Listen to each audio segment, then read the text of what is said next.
Bonjour à tous et bienvenue pour la quatrième interview de la chaîne Collapso. Il n'y a rien de plus puissant qu'une histoire, c'est pour ça que j'ai demandé aujourd'hui à Arthur Keller de venir. Bonjour Arthur.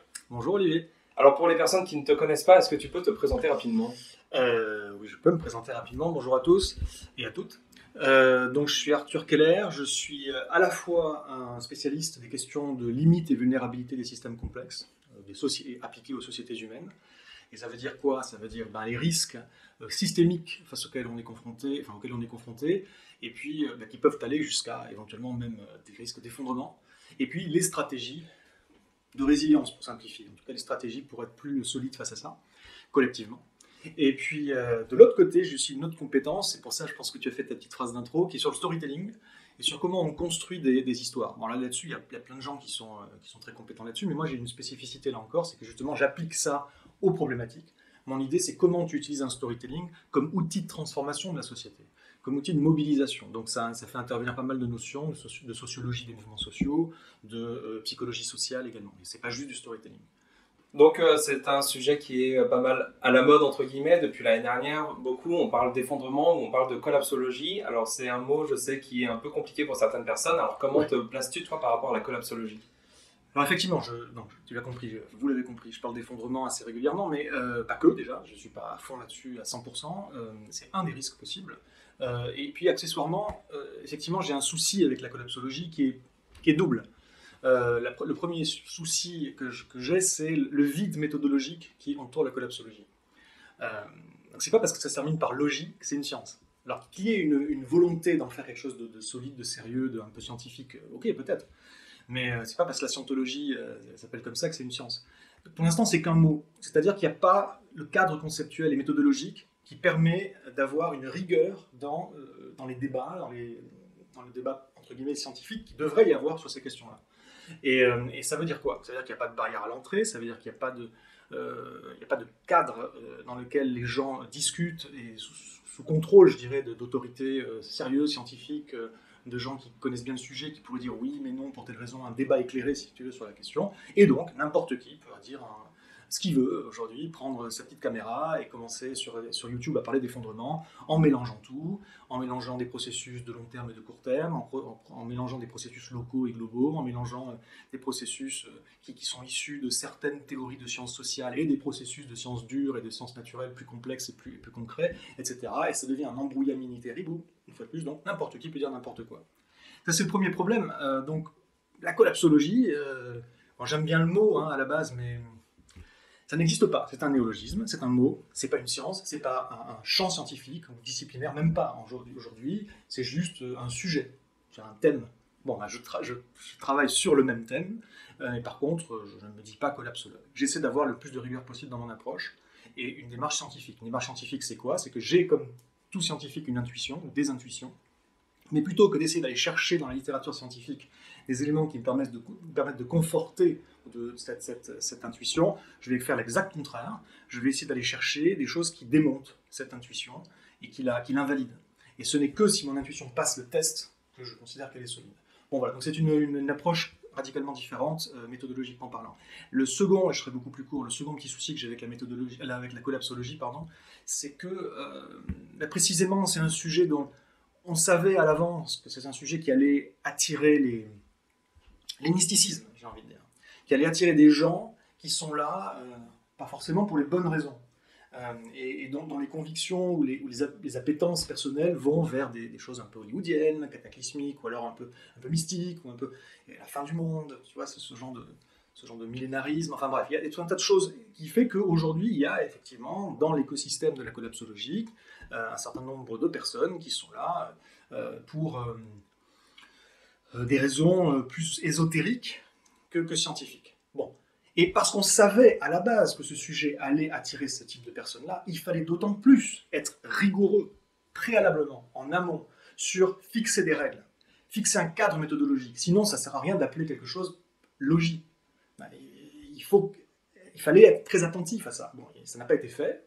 Je ne critique pas Pablo Servigne et Raphaël Stevens, c'est pas la question. Mais je dis juste c'est dommage, et c'est une des raisons pour lesquelles je ne me reconnais pas du tout là-dedans.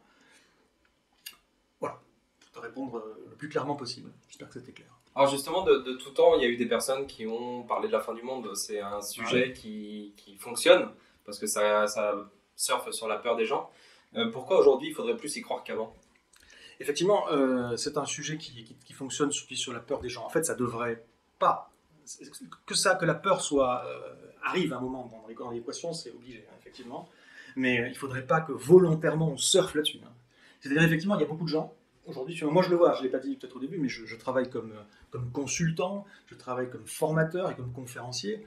Mais très honnêtement, je n'en fais pas aujourd'hui un modèle économique, hein. C'est-à-dire qu'il y a relativement encore peu d'organisations qui sont suffisamment mûres pour m'accueillir en leur sein et comprendre que ce que j'apporte peut avoir une valeur ajoutée stratégique pour eux. Pourquoi? Ben, c'est parce qu'ils résument tout à justement certaines caricatures. Ah ben ça fait peur. Et c'est des gens qui font peur. Et on se méfie des gens qui font peur. À juste titre. Mais c'est pas parce que la plupart des aspirants dictateurs utilisent la peur pour arriver à leur fin que les gens qui parlent de choses qui font peur ont des aspirations dictatoriales. Enfin, ça n'a aucun sens. C'est comme si je disais, sous prétexte A implique B, alors B implique A. Ça n'a aucun sens. Alors effectivement, c'est quelque chose qui fait peur, et c'est normal d'avoir peur, mais par contre, il ne faut pas s'arrêter évidemment à la peur, il faut proposer des choses derrière. Et donc, est-ce qu'aujourd'hui, cette peur, elle est plus crédible, cohérente que les peurs du passé? Ben oui, parce que au-delà de ce que je disais avant, à savoir que dans la collapsologie, tu as un gros mélange avec beaucoup d'hurluberlisme, certains charlatanismes, certaines dérives mystico, je ne sais quoi, New Age, malgré tout, tu as également un fond extrêmement solide, scientifique notamment, technique aussi, mais un fond scientifique, c'est-à-dire un corpus littéraire sur le sujet qui est extrêmement solide. Donc tu as... c'est pas parce que quelque chose est publié que c'est solide comme une parole d'évangile non plus. D'accord? Mais c'est pas justement la raison pour laquelle je te dis que c'est solide, c'est pas parce qu'il y a une ou deux publications, c'est parce qu'il y en a des milliers. Et donc il y a une conciliance extraordinaire de la littérature scientifique. La conciliance, c'est un mot qu'on n'utilise pas trop, mais vous pourrez regarder sur Wikipédia si vous voulez, je pense que ça y est. La conciliance, c'est le fait qu'il y a des faisceaux convergents vers les mêmes conclusions, ou des conclusions en tout cas similaires, d'une multitude de disciplines qui utilisent des méthodes différentes, et pourtant il y a une convergence des conclusions. Et aujourd'hui, la littérature scientifique pointe clairement sur des limites de la planète, enfin en tout cas les limites de ce que nous on essaye de faire aujourd'hui comme humanité sur cette planète qui est réduite.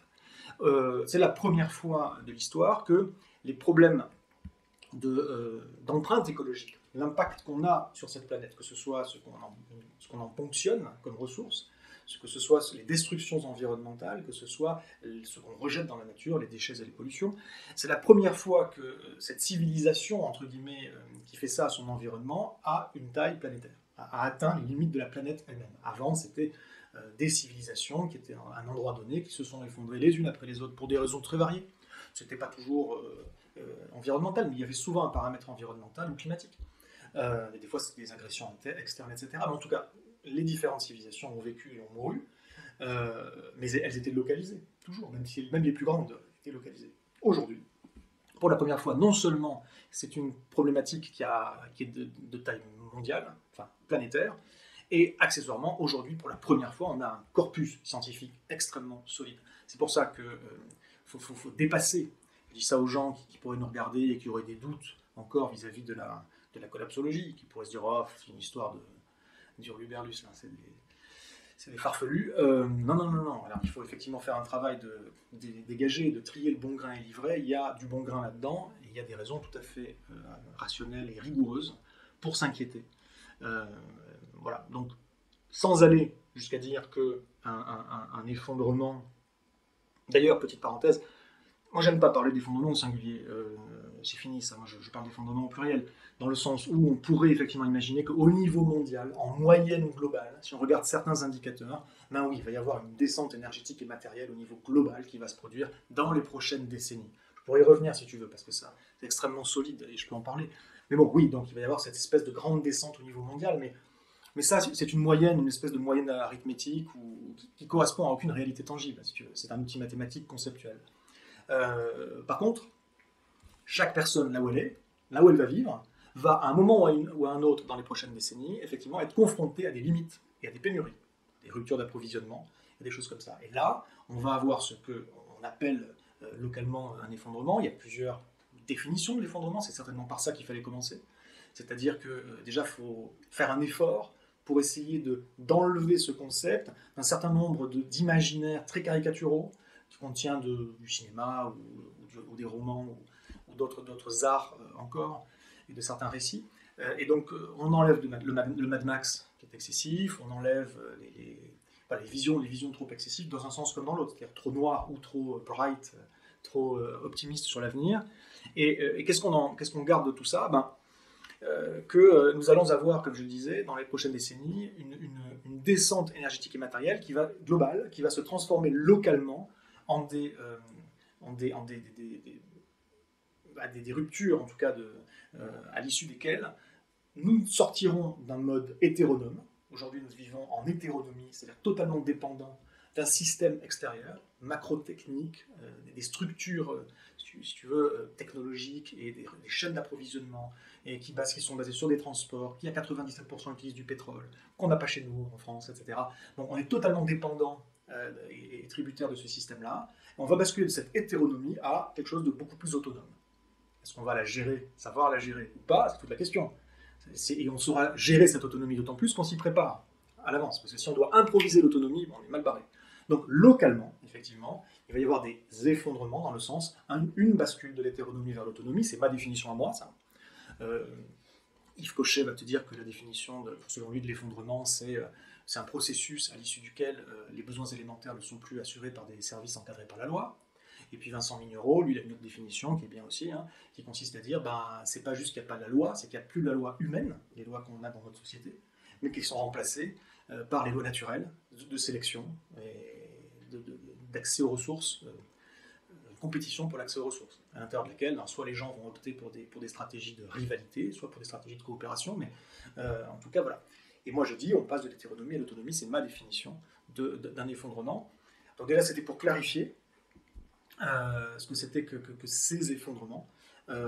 Donc oui, aujourd'hui, il y a, si tu veux, donc nous en parlerons après, il y a selon moi une certitude absolue que dans les prochaines décennies, mais je n'avancerai pas de date, ça n'a aucun sens, mais dans les prochaines décennies, qu'il va y avoir un grand processus de descente énergétique et matérielle qui sera chaotique, violent, dangereux, difficile, d'autant plus qu'on ne s'y préparera pas.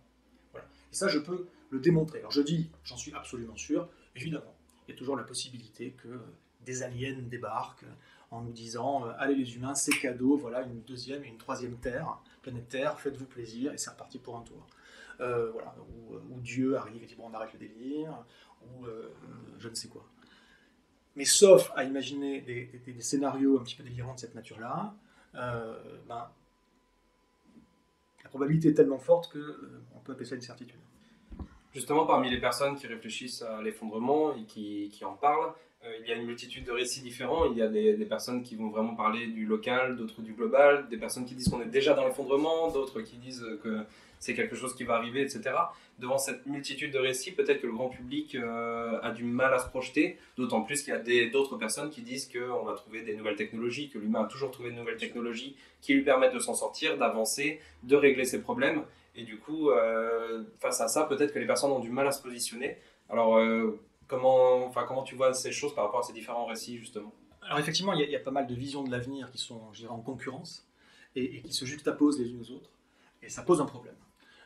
Tu dis qu'il y a des gens qui disent que l'effondrement a déjà commencé. Ben oui, parce que s'il y a bien en tout cas quelque chose qu'il faut expliquer clairement, et j'en parle que ce soit ma définition de l'effondrement, celle de Cochet, celle de Vincent Mignereau ou autre, on s'en fiche. C'est un processus dans tous les cas. Ce n'est pas un événement. J'étais récemment, je donnais une conférence devant des experts de l'analyse des risques chez un grand assureur. Et on a discuté justement de ce que c'était qu'un risque, de la définition d'un risque.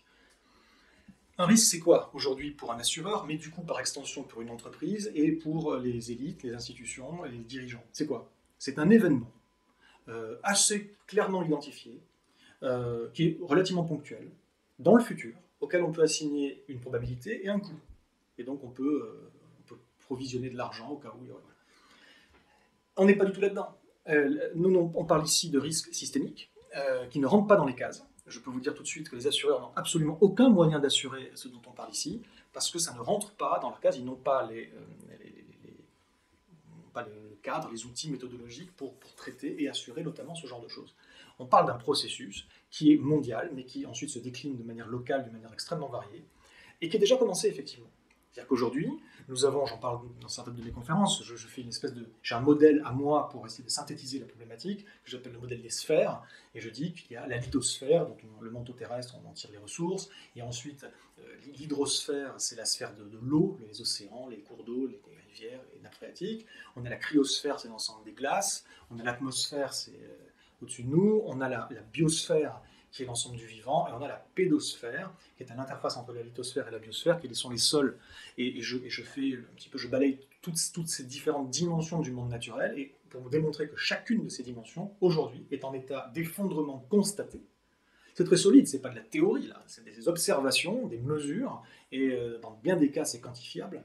Donc on est face à des effondrements constatés, que ce soit la biodiversité, des écosystèmes, que ce soit des systèmes physiques ou géophysiques qui sont en train de partir en cacahuète, que ce soit le dérèglement des cycles de l'eau et du carbone et de l'atmosphère, que ce soit la fonte des glaces très observable, et sur la lithosphère, un certain nombre également de limites que l'on observe. Voilà. Donc c'est des limites d'ailleurs pas forcément dans les stocks, mais dans les flux, dans notre capacité à assurer le flux, qui est une problématique pas seulement géologique, mais qui est géologico, technico-industrialo, financiaro, parce qu'il y a des histoires de prix sur le marché des réserves.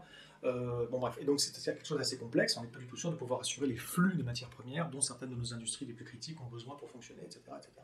Donc toutes les dimensions du monde sont soit en effondrement ou en pré-effondrement observé, soit en atteinte de limites dont les experts du domaine parlent de manière très claire. Il faut juste voir par exemple que Patrick Pouyanné, déjà en 2017, annonçait, et il n'a pas changé d'avis a priori là-dessus depuis, que nous allons vers un choc pétrolier très grave au début des années 2020. Donc on verra bien, mais voilà, nous sommes donc aujourd'hui dans un monde qui humain, qui croit qu'il peut continuer, ce qu'on appelle l'anthroposphère, qui croit qu'elle peut continuer les activités humaines telles qu'elles sont, alors que tout le reste, le socle naturel dont cette anthroposphère dépend intégralement, même si on l'a oublié parce qu'on a fait cette séparation débile entre nature, culture, l'homme et le reste de la nature, et qu'on vit dans des décors urbains qui nous masquent l'horreur.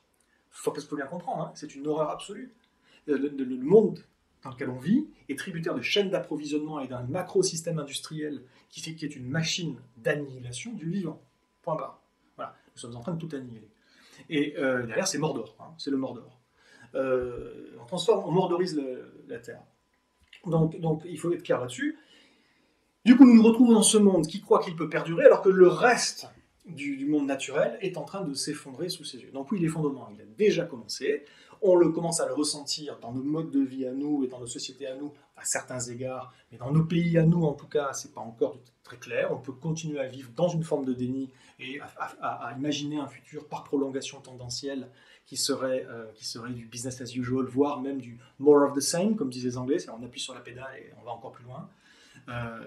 Et donc voilà, il y a des imaginaires qui sont là-dedans, qui sont dans la prolongation tendancielle, ad infinitum, quoi, et puis c'est comme ça pour ad aeternam. Bon. Et cette multiplication des récits est un problème. Moi, je dis qu'il faut multiplier les récits, effectivement, je le dis, mais les récits réalistes. C'est-à-dire qu'il faut présenter plusieurs types de visions du monde aux gens pour qu'il n'y ait pas juste toujours le même type de projection, par exemple les Transition Towns, Rob Hopkins, d'un côté, et de l'autre côté, ça va être justement d'autres imaginaires qui sont plus survivalistes, hardcore, mais entre il y a certains imaginaires de l'effondrement, quelque part, qui coexistent, soit peut-être un peu trop, enfin, je suis plus Rob Hopkins que survivaliste hardcore, mais en tout cas, soit un peu trop candide peut-être, qui font l'abstraction des risques de violence notamment, soit justement qui se focalisent à fond sur les risques de violence et qui créent des systèmes qui seront en fait totalement toxiques, puisqu'ils vont créer les conditions du conflit et que ça va se casser la gueule. Et dans tous les cas, on a différents imaginaires un petit peu de l'avenir qui sont très caricaturaux. Et puis à côté de ça, donc, des imaginaires cornucopiens. Les cornucopiens sont la cornucopia, c'est la corne d'abondance, sont ceux qui pensent que il n'y a pas de limite en fait, ou en tout cas pas de limite qu'on ne saurait repousser. Et tout ça coexiste, et ça fait dans la tête des gens une espèce de mélasse indiscernable qui incite à la confusion la plus totale. C'est du confusionnisme. Donc, différence de multiplicité des récits réalistes, parce qu'il faut pouvoir inspirer des gens très différents et pas toujours avoir la même vision de l'avenir, ou les mêmes visions caricaturées de l'avenir. mais surtout pas multiplicité de récits qui comprennent pas fondamentalement la nature de la situation dans laquelle nous nous trouvons, et donc l'espace des possibles. Je dis ça parce que, je termine là-dessus, je vais réagir un petit peu à l'appel très récent là, de Cyril Dion, entre autres, il n'est pas seul, qu'il a lancé depuis Cannes. Cyril Dion, pour ceux qui ne savent pas, a lancé un appel aux auteurs, aux artistes, aux producteurs, en disant, enfin, notamment du monde du cinéma, hein, puisqu'on était à Cannes, en disant, ben voilà, il est temps de nous proposer des visions de l'avenir différentes, pour aller contre le récit dominant, ou certains récits dominants, et donc il faut créer de nouvelles visions de l'avenir. C'est important, tout se joue là-dessus. Il n'a pas tort. Tout se joue là-dessus, en tout cas beaucoup se joue là-dessus. Les récits, ça ne fait pas tout. Hein. On va en parler après peut-être si tu veux. Moi, en tout cas, je dis qu'il faut de l'action, également des actes concrets, mais bon, passons. Mais en tout cas, effectivement, il n'y a pas de grand changement sociétal possible sans de nouveaux grands récits. Donc il a raison, dans le fond. Mais je ne suis pas d'accord, j'ai rien contre Cyril Dion, je pense qu'il a les meilleures convictions du monde. Et puis d'ailleurs, je connais des gens avec qui il travaille là-dessus, voilà, qui sont très bien, qui sont des gens formidables, qui ont une fois de plus les bonnes convictions, qui ont beaucoup de talent. C'est pas la question. Ça reste candide. Ça reste une approche qui fait abstraction de, je pense, trois choses. La première chose, c'est que le fait que les auteurs sont, en tout cas les bons auteurs, sont tout à fait effectivement capables d'écrire des histoires efficaces, des histoires qui t'engagent émotionnellement, mais ils ne connaissent pas les sujets dont on parle. Ils ne sont pas compétents sur ces sujets dont on parle. Donc ils ne comprennent pas la nature profondément systémique de la problématique, ils n'ont pas la conscience de la complexité et des imbrications de la problématique dans laquelle nous nous trouvons, et parce qu'ils ne comprennent pas la problématique, ils ne comprennent pas l'espace des solutions. Et donc il y a un certain nombre de solutions qui nous sont présentées comme des solutions aujourd'hui, des solutions qui n'en sont absolument pas, ou qui sont des solutions qu'on nous présente comme des solutions qui vont sauver le monde, alors qu'en fait elles ne peuvent résoudre qu'un tout petit problème. Et ça, si tu veux, aussi, nous en parlerons après. On confond aujourd'hui les problèmes et les symptômes. On va s'attaquer au changement climatique comme si c'était un problème, et si on le résout, alors tout va continuer comme avant. Mais non, c'est un symptôme. Si on ne s'attaque pas aux causes primaires, on ne résoudra rien. Mais si tu veux bien, on y revient après. En tout cas, les gens ne comprennent pas la nature des problèmes et la nature et l'espace des solutions. Donc à partir de là, déjà, ils vont nous construire des storytelling totalement délirants, où tu vas avoir des projections dans l'avenir avec des super nouvelles technologies partout, ou alors des projections de vie du futur qui auraient radicalement changé. Mais ça, il n'y aura jamais les moyens. Tu vois, même des récits comme Blade Runner 2049. J'adore ce film. J'étais un fan de Blade Runner, et quand j'ai vu Blade Runner 2049, je tremblais, j'avais peur, parce que je me suis dit, voilà, il faut avoir quand même des grosses coucougnettes pour s'attaquer à la suite de Blade Runner, et puis j'ai trouvé que le film était absolument, absolument génial. Même Blade Runner 2049, pour ceux qui l'ont vu, même Elysium, bon, je sais pas, c'est les premiers exemples qui me viennent, sont des dystopies, parce que c'est un futur horrible quelque part. Mais c'est aussi des utopies. Parce qu'on te fait croire dans ce film que, alors qu'on a détruit quasiment toute la nature, il y a encore une super civilisation hyper complexe qui peut subsister. Non, absolument pas. On ne va pas vivre sans ressources naturelles, c'est complètement faux. Donc c'est aussi délirant. Donc même, si tu veux, les films les plus noirs, quelque part, sont trop optimistes. Et je ne dis pas que ce sera pire que ce qu'on voit dans le film, je dis juste que ça ne fait pas sens. Et donc les auteurs peuvent être très bons pour raconter des histoires, mais ils ne sont pas compétents pour savoir quelles sont les histoires qui pourraient certes fonctionner d'un point de vue storytelling, mais aussi qui représentent des pistes réalistes de l'avenir. Et la deuxième chose qu'ils ne savent pas faire, ils savent certes construire des histoires, mais uniquement des histoires pour amener les gens dans la salle. Pas des histoires pour changer la vie des gens, pour passer le cap, que les gens passent du statut de spectateur au statut d'acteur, que tu les mobilises dans leur vie, qui vont changer leur vie, tu te rends compte que c'est ce que tu as demandé aux gens de changer leur vie, et qui vont le faire bien. Donc ça fait l'impasse sur tout ce qui est psychologie sociale, qu'ils n'ont pas étudié pour la plupart, ça fait l'impasse sur tout ce qui est la sociologie des mouvements sociaux, comment tu mobilises les gens, et voilà. Et donc, en faisant ça, tu te retrouves effectivement, si jamais l'appel de Cyril Dion fonctionne, eh bien, Cyril Dion, je dis toujours lui, mais et les autres, enfin, c'est lui qui a écrit la tribune, passons. Si ça fonctionne, tu vas te retrouver avec une multiplicité de récits, mais qui sont inconciliables les uns avec les autres. Avec des trucs plus ou moins cornucopiens, comme je te disais, où il y a quand même une possibilité d'infinité, quelque part, dans notre civilisation, et des choses qui sont totalement noires. Et c'est, une fois de plus, c'est une espèce de patchwork où les gens n'y verront absolument pas clair. Il n'y a pas une vérité qui va ressortir de ça. Il va y avoir de la confusion qui va ressortir de ça. Ça va participer au confusionnisme généralisé. Les gens vont pas savoir à quoi se rattacher, comme imaginaire, est-ce que ça c'est crédible, est-ce que ça c'est pas crédible. Et du coup, ce qui se passe, et ça, il faut avoir étudié la psychologie sociale un petit peu pour le savoir, ce qui se passe, c'est que les gens, justement, se démobilisent. C'est que soit ils rentrent dans un déni profond, soit, et c'est le dernier truc, soit ils rentrent dans des modes d'action, on va réussir à les mobiliser, mais pas forcément très bien. On rentre dans des modes d'action qui sont délétères, contre-productifs. Pourquoi? Et pas parce qu'il se trouve que une bonne histoire, n'importe quel auteur le sait, je suis scénariste par ailleurs, donc je le sais aussi très bien, n'importe quelle histoire pour qu'elle soit bonne, c'est du conflit. Que ce soit du conflit d'une personne vis-à-vis d'autres personnes, ou une personne vis-à-vis du monde, ou de l'univers dans lequel il est, ou une personne vis-à-vis d'elle-même. Il y a différents types de conflits, mais tu n'as pas de conflit, tu n'as pas d'histoire. Et donc, nécessairement, il y a un focus particulier qui est mis sur les différentes formes de conflits. Et il y a de la surenchère qui est faite, notamment au niveau climatique. On va te dire qu'en 2040, Paris va être submergé par les eaux, ou je ne sais quoi. C'est faux. La surenchère hollywoodienne. Donc les auteurs sont poussés à aller vers cette forme de surenchère pour que ce soit encore plus prenant sur les émotions. Et puis enfin, dans le travail d'écriture, tu dois également être extrêmement limpide sur les enjeux de ton histoire. Donc tu vas être très réducteur sur c'est quoi les enjeux. Et tu passes à côté de toute la systémique, de toute la complexité en fait. Et donc voilà, pour finir, nous avons quoi? Je te dis, une multiplicité de récits, c'est très bien, mais des récits donc inconciliables entre eux, qui ne représentent pas des avenirs possiblement ou réalistement possibles, et qui en plus sont très schématiques, très simplifiés, avec l'accent sur de la surenchère, de l'accent sur les peurs, de l'accent sur les conflits, et donc un certain nombre de personnes vont totalement être dans le déni, où je n'en sors pas, je comprends rien, et du coup ça ne se créera rien, et les autres vont être dans des modes d'action pour se protéger des risques qui vont advenir, ils vont avoir très certainement cette focalisation sur les risques qui est délétère au final au niveau sociétal. Voilà, donc meilleures intentions du monde, oui, mais un petit peu naïf. Et c'est pour ça aussi, je le dis, c'est pas pour vendre ma sauce, mais je dis, il faut former les storytellers, il faut former les dirigeants, il faut former les communicants, il faut former les publicitaires aussi, il faut former ces gens d'un côté à la nature des problèmes, à la nature des solutions, de l'autre côté à comment tu crées un storytelling qui n'est pas juste une bonne histoire, mais qui est une histoire qui permet d'avoir une transformation sociétale, une véritable, qui aille dans le bon sens. C'est-à-dire mobiliser les gens et les inspirer d'une manière à ce qu'ils aient des réactions constructives et non contre-productives. Voilà, et donc je vais faire ça bientôt, à partir de la rentrée, je vais proposer des formations justement aux storytellers pour leur apporter les briques élémentaires qu'il leur manque. Là, justement, tu viens de parler des publicitaires. Un publicitaire, il a un métier. Son métier, c'est de vendre un produit d'une entreprise, généralement. Donc, si tu dis à un publicitaire qu'il faut moins de croissance, qu'il faut moins de production, qu'il faut moins de consommation, en fait, il va travailler dans le sens inverse de son propre travail. Donc, comment tu peux arracher les gens au récit d'Elon Musk, au récit du progrès technologique, etc. Et tu vas les ramener vers plus de sobriété, ou en tout cas vers des solutions. Est-ce qu'il manque un récit concurrent au récit d'Elon Musk, ou les gens sont trop attachés à cette idée-là? Ok. Alors écoute, j'ai dit qu'il faut travailler avec les publicitaires, d'accord? Mais j'ai pas dit qu'il faut travailler avec les agences de publicité.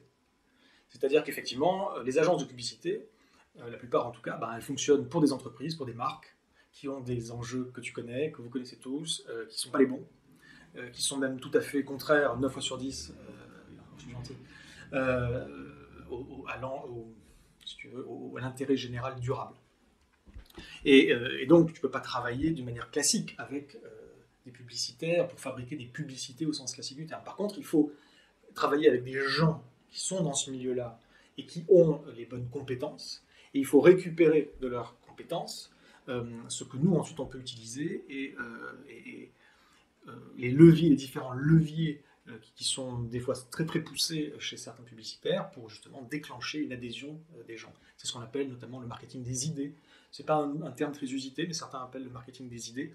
Et donc il y a des choses à aller chercher là-dedans, évidemment. Même si je suis pour, d'une manière générale, arrêter complètement le système de publicité, d'une manière générale, qui est évidemment une des raisons de l'échec, du fait qu'on est tous des junkies, et qu'on a des comportements d'ados accoutumés, alors qu'on devrait avoir des comportements d'adultes responsables. Mais donc voilà, mais il faut travailler avec ces gens-là. Alors après, effectivement, tu te dis, est-ce qu'il faut un contre-récit par rapport à, tu dis Elon Musk. En fait, il y a plein de récits, et oui, il faut des contre-récits, bien évidemment qu'il faut. J'ai envie de te dire, ça serait bien d'avoir un grand récit, machin, mais tout le monde n'y adhérera pas, quel que soit ce grand récit. Donc il en faut plusieurs, multiplicité, de récits qui soient à la fois réalistes et engageants.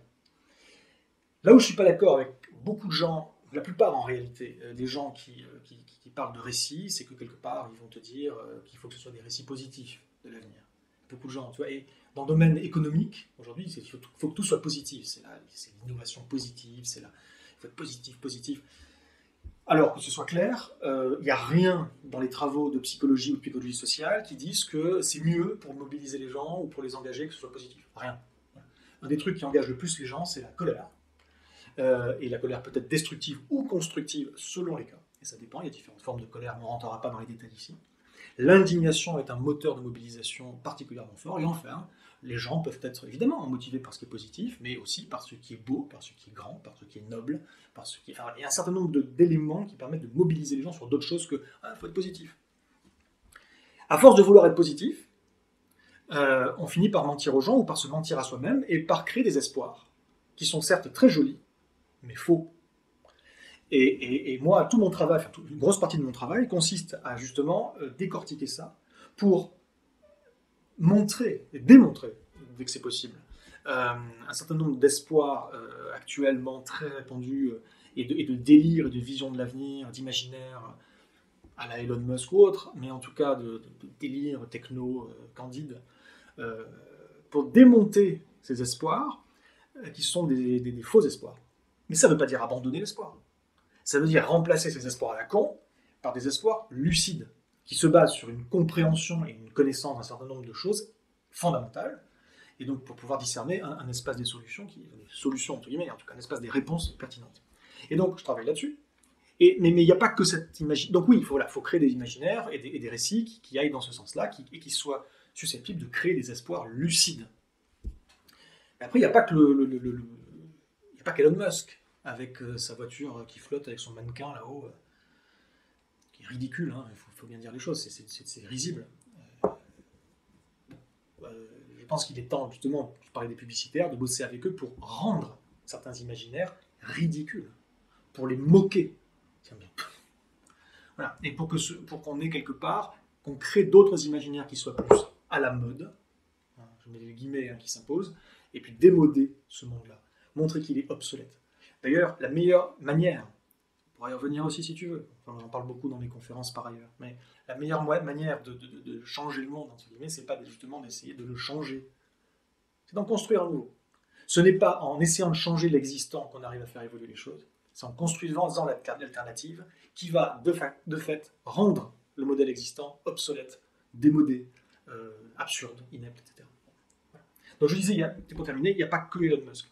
En fait, il y a 4 grands types d'imaginaire. Donc ça, c'est quelque chose que c'est une...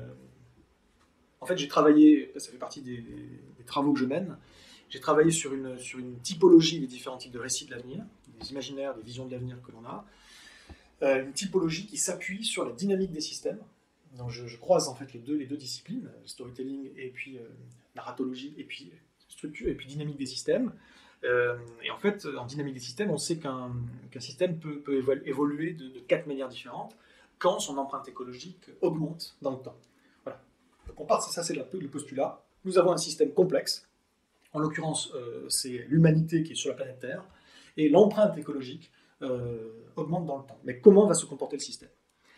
Ça peut continuer à augmenter tant que l'empreinte écologique reste inférieure à la biocapacité de la planète, c'est-à-dire, grosso modo, la capacité bioproductive de la planète. Sa capacité à produire des ressources ou à les renouveler, sa capacité à réparer les dégâts qui sont causés, sa capacité à absorber les déchets et les pollutions qui sont injectés dedans. Et tant qu'on arrive à augmenter la biocapacité, eh bien, ma foi, on peut continuer de croître. Rien ne l'empêche. Je ne dis pas que c'est bien, je dis juste que rien ne l'empêche au niveau de la dynamique des systèmes. Ça, c'est la première vision, et ça, c'est la vision cornucopienne. C'est les premiers types de récits, c'est vers l'infini et au-delà, tout est possible, c'est une question de volonté, la technologie va nous sauver, le génie humain n'a pas de limite. Voilà, c'est toutes ces choses-là qui sont, il faut être bien clair, une religion, c'est une croyance, ça ne se base sur rien, c'est même tout à fait contraire au monde réel. Parce que ce qu'on observe, c'est que dans l'innovation, comme dans toute autre chose, il y a une loi des rendements décroissants qui s'applique, c'est-à-dire que les nouvelles innovations, de manière incrémentale, je ne parle pas d'une innovation en particulier, je parle, si tu regardes l'ensemble des innovations sur l'ensemble des publications et des nouvelles choses, au niveau mondial, il y a des études là-dessus.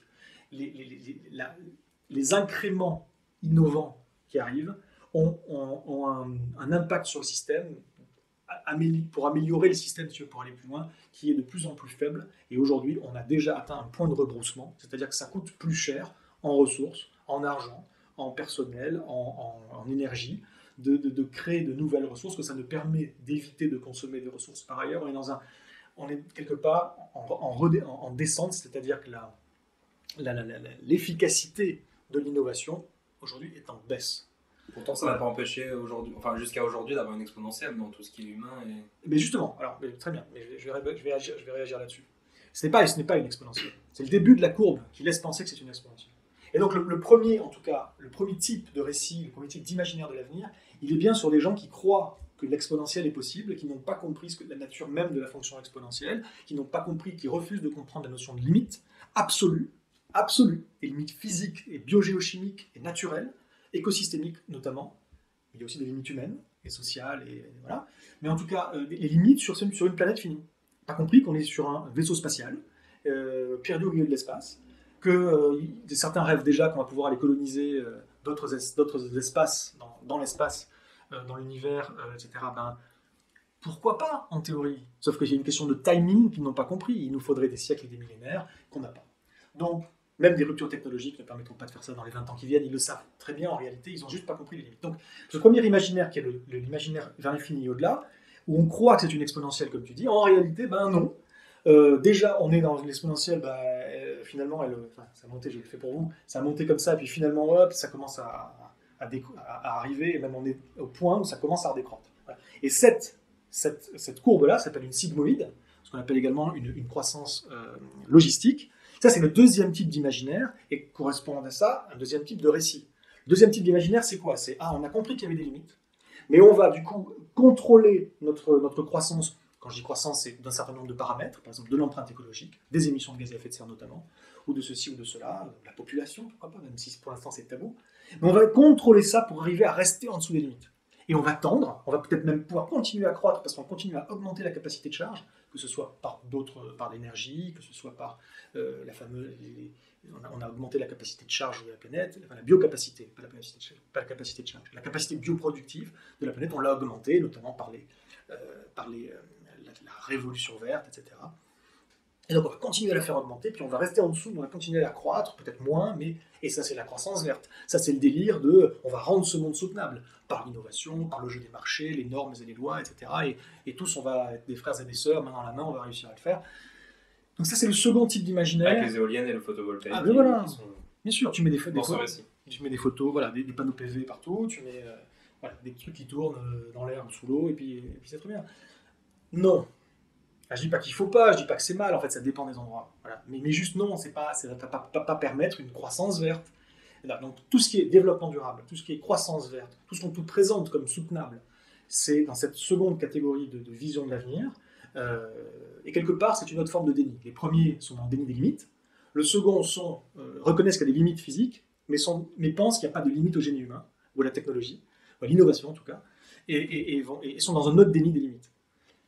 La réalité, c'est que le troisième type de vision de l'avenir, c'est qu'on se rend compte qu'on ne va pas pouvoir tendre comme ça et rester sous la limite, parce qu'en réalité, la limite, ça fait longtemps qu'on l'a dépassée. On est au-delà des limites, et on est en train d'attaquer dans le dur des réserves qui, si on était en dessous des limites, seraient des réserves renouvelables, on les ponctionnerait à un rythme inférieur au taux de renouvellement, et elles resteraient renouvelables, et aujourd'hui, malheureusement, elles ne sont pas renouvelables, parce qu'on les ponctionne trop vite, les stocks baissent, ou la capacité de la Terre à les régénérer baisse. Et grosso modo, ça ne peut pas durer. Quand l'empreinte écologique dépasse la biocapacité, nécessairement, c'est insoutenable. Et il y a une certitude absolue, c'est que, d'une manière ou d'une autre, l'impact écologique redescend en dessous de la biocapacité. De manière volontaire par nous-mêmes, ou de manière subie parce qu'on ne l'aura pas voulu, mais de toute manière, ça va repasser en dessous. Grosso modo, tu ne peux pas manger plus que ce qu'il y a dans le garde-manger. Point. C'est aussi con que ça. Hein. Et donc le troisième imaginaire, c'est celui-là, c'est l'imaginaire qui dit « Ah non, mais déjà au-dessus des limites, il faut décroître ». Ce sont les différents imaginaires, en tout cas qui relèvent de la décroissance. Ils disent qu'il faut décroître pour se caler, redescendre en dessous de la biocapacité. Et cet imaginaire, il tient la route. Il tient la route. Ce serait possible encore techniquement. Ça devient limite. Le problème aussi, c'est que quand la biocapacité est dépassée par l'empreinte écologique, la biocapacité commence elle-même à se dégrader rapidement. Donc ça veut dire que non seulement on est trop haut, mais qu'en plus il faut descendre en dessous, mais sauf que la courbe sous laquelle on doit redescendre, elle-même descend. Donc plus on attend, plus ça va être difficile d'aller en dessous. Bref. On peut faire un parallèle avec les pêcheries par exemple. Plus on pêche de poissons, les poissons ne peuvent plus se renouveler, donc le stock de poissons diminue, et peut-être qu'un jour il n'y a plus de poissons, et donc les limites atteignent zéro. Quoi. Exactement. Aujourd'hui il y a une surexploitation de presque tous les stocks de poissons, ou une exploitation maximale, il y a juste quelques pourcents qui restent où il y a encore un peu de marge, mais les stocks de poissons, typiquement, c'est le cas où on a eu beau multiplier les capacités, les tonnages des flottes de pêche, des pêcheries, il y a une stagnation totale des stocks de poissons au niveau mondial, et même ça commence à décroître, et puis il y a carrément des endroits où c'est en train de dévisser déjà. Donc ouais, c'est le truc. Donc voilà, donc il faut redescendre. Les imaginaires de la décroissance. Donc ces gens-là avaient, pas forcément toujours pour les bonnes raisons, ils n'avaient pas forcément conscience de tout ce que je raconte, mais pour autant, ces gens-là avaient raison. Sauf que quand tu es tout seul à avoir raison, tu as tort. C'est-à-dire il aurait fallu plutôt qu'on ait eu une capacité de coordination planétaire pour arriver à tous ensemble décroître. Qui sont ces gens-là? C'est Club de Rome, c'est altermondialiste, c'est Altermondialiste peut-être, Club de Rome non, très certainement pas. Non. Club de Rome ils publient tout et n'importe quoi. On leur doit effectivement d'avoir été ceux à l'origine, qui ont commandé le rapport Meadows en 71, qui a été publié en 72, qui est magistral et que tout le monde devrait lire, en tout cas au moins la version des années 2000, The 30-Year Update, désolé de le dire en anglais, mais je ne me souviens plus comment c'était traduit en français. Et donc, oui, on leur doit ça, mais par ailleurs, ils ont publié, il y a un an à peu près, ils ont publié un autre rapport, co-signé de manière très étonnante par Jorgen Randers, qui était justement un des co-auteurs de Limits to Growth, et également par Johan Rockström, qui est le directeur du Stockholm Resilience Center, qui jusqu'à là, pour moi, était une grande référence. Ils ont publié un rapport dans lequel ils disent que pour arriver à soutenabiliser tout ça, il faut de la croissance, ma bonne dame. Et je suis un peu tombé des nues, quoi. D'ailleurs, pour info, j'ai discuté avec Dennis Meadows, qui est un des auteurs principaux du rapport Limits to Growth, de ce nouveau rapport. Il a fait les choses à la Meadows, c'est-à-dire il a fait les choses bien, il est allé regarder dans les modèles, il a regardé les modèles mathématiques et physiques qui avaient été utilisés, et il est revenu vers moi, il m'a fait un compte-rendu super détaillé en disant que il ne savait pas qui avait commandité ce rapport, mais que c'était n'importe quoi, qu'ils avaient éliminé tous les paramètres limitants de l'équation pour pouvoir démontrer ce qu'ils avaient envie de démontrer. Et qui sont ces personnes? Non, mais les personnes, c'est les décroissants. C'est-à-dire après, il y a déjà au sein des décroissants, il y a plusieurs écoles, et je ne les connais pas bien, très honnêtement. Parce que moi, je ne suis pas un décroissant. Tu vois, aussi un problème, c'est que tout le monde pense qu'à partir du moment où tu parles de décroissance, et je parle de décroissance, de l'obligation d'une décroissance, et de toute façon de l'inéluctabilité d'une décroissance, ça sera juste voulu par nous-mêmes ou subi. Mais des gens moi j'en parle, ils pensent que tout ça, c'est de l'idéologie. Ils mettent tout systématiquement sur le terrain de l'idéologie. Moi, je ne suis pas un idéologue. Donc, les gens qui sont typiquement dans les mouvements de la décroissance, c'était plutôt à la base pour des questions idéologiques. Et on arrive quelque part à des conclusions très similaires avec moi, mais pas du tout pour les mêmes raisons. Moi, c'est par une démarche plus scientifique. Je vois bien que de toute façon, il n'y a pas le choix. Et je connais mal, non, je ne vais pas pouvoir. Mais renseignez-vous, il y a la maison de la décroissance, je crois, qui est, si je ne peux pas dire de bêtises, mais il me semble que la maison de la décroissance, c'est une espèce de chapeau associatif où, à l'intérieur, sont regroupés les différents mouvements de la décroissance en France. Voilà. Bon. Donc il y a différents imaginaires de la décroissance. Et donc ils avaient quelque part raison si on injecte dans l'équation donc cette histoire de limites physiques et naturelles. Même si pour eux, ce n'était pas forcément très clair pour tout le monde. Mais bon, une fois de plus, si tu es tout seul à avoir raison, tu as tort. Parce que grosso modo, est-ce qu'on est en train de le faire, ce que je t'ai décrit tout à l'heure? Est-ce qu'on est en train tous de se mettre en route au niveau mondial pour décroître? Non, et on ne le fera pas. Et donc, et je termine là-dessus, et ben donc il y a un quatrième type de scénario. Je te parle de choses qui sont très solides en dynamique des systèmes. Hein. C'est comment évoluent les... Donc en dynamique des systèmes, si à partir du moment où tu as dépassé, où l'empreinte écologique a dépassé les biocapacités, si tu ne te remets pas rapidement en dessous pour te conformer à cette limite, ce qui se passe, c'est qu'effectivement la biocapacité se dégrade rapidement, jusqu'à un seuil où là, ton empreinte écologique, la société, il y a des phénomènes de rupture qui se produisent, et abattu en descend en dessous de la biocapacité. Mais ça se passe dans le chaos le plus total. C'est un dévissage rapide qui fait que toutes les structures sociétales dont nous sommes aujourd'hui dépendants pour les choses élémentaires, y compris la bouffe, surtout la bouffe. Donc, le quatrième type d'imaginaire, de récit également, ce sont les récits effondristes, les récits de l'effondrement. Et aujourd'hui, puisque dans le passé, on a montré que l'exponentielle cornucopia n'est pas possible, que la sigmoïde de tous les adeptes de la transition écologique pour rendre tout ça soutenable via l'innovation et compagnie, c'est-à-dire la grande majorité encore, je pense, des écologistes, et de toutes les startups vertes, etc., qui pensent qu'on va pouvoir, c'est pas possible non plus parce qu'on a déjà dépassé la limite depuis longtemps.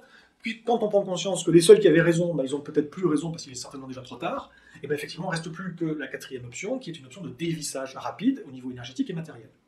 Et une fois que j'ai dit ça, la manière qu'on a de gérer cette descente énergétique et matérielle, elle est très différente en fonction des récits qu'on se raconte. Est-ce que ce sont des récits à la Mad Max ou est-ce que ce sont des récits dont tu disais, tu parlais d'Elon Musk, tu disais il y a plein de récits différents, c'est pour ça que je réagissais, et notamment il y a le récit Homo homini lupus est, l'homme est un loup pour l'homme. Ce récit aussi, si tu le mets en avant, Homo homini lupus est, c'est-à-dire que c'est pas quelque part des prophéties autoréalisatrices. Donc il faut essayer d'attirer les gens, sans candeur, sans naïveté, mais quand même d'attirer les gens plus vers des modes prosociaux et bienveillants que vers des modes de les uns contre les autres, je me prépare avec ma chevrotine, et puis t'as pas intérêt à mettre le pied sur mon terrain.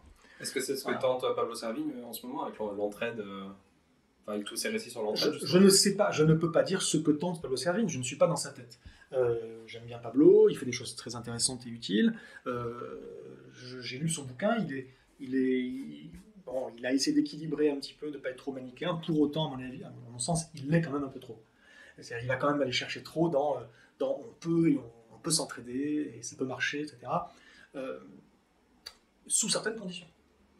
Sous certaines conditions qui sont des conditions actives. Tout à l'heure, je parlais des espoirs de l'avenir, les faux espoirs versus les espoirs lucides qu'il faut construire. Et c'est pas juste faux espoirs versus espoirs lucides, c'est espoir mou et passif contre espoir actif. Ça, il le dit, je ne suis pas Pablo, je crois. C'est-à-dire qu'il faut effectivement faire des choses. Et l'espoir et les récits, c'est pas juste on va se raconter des belles histoires sur l'avenir.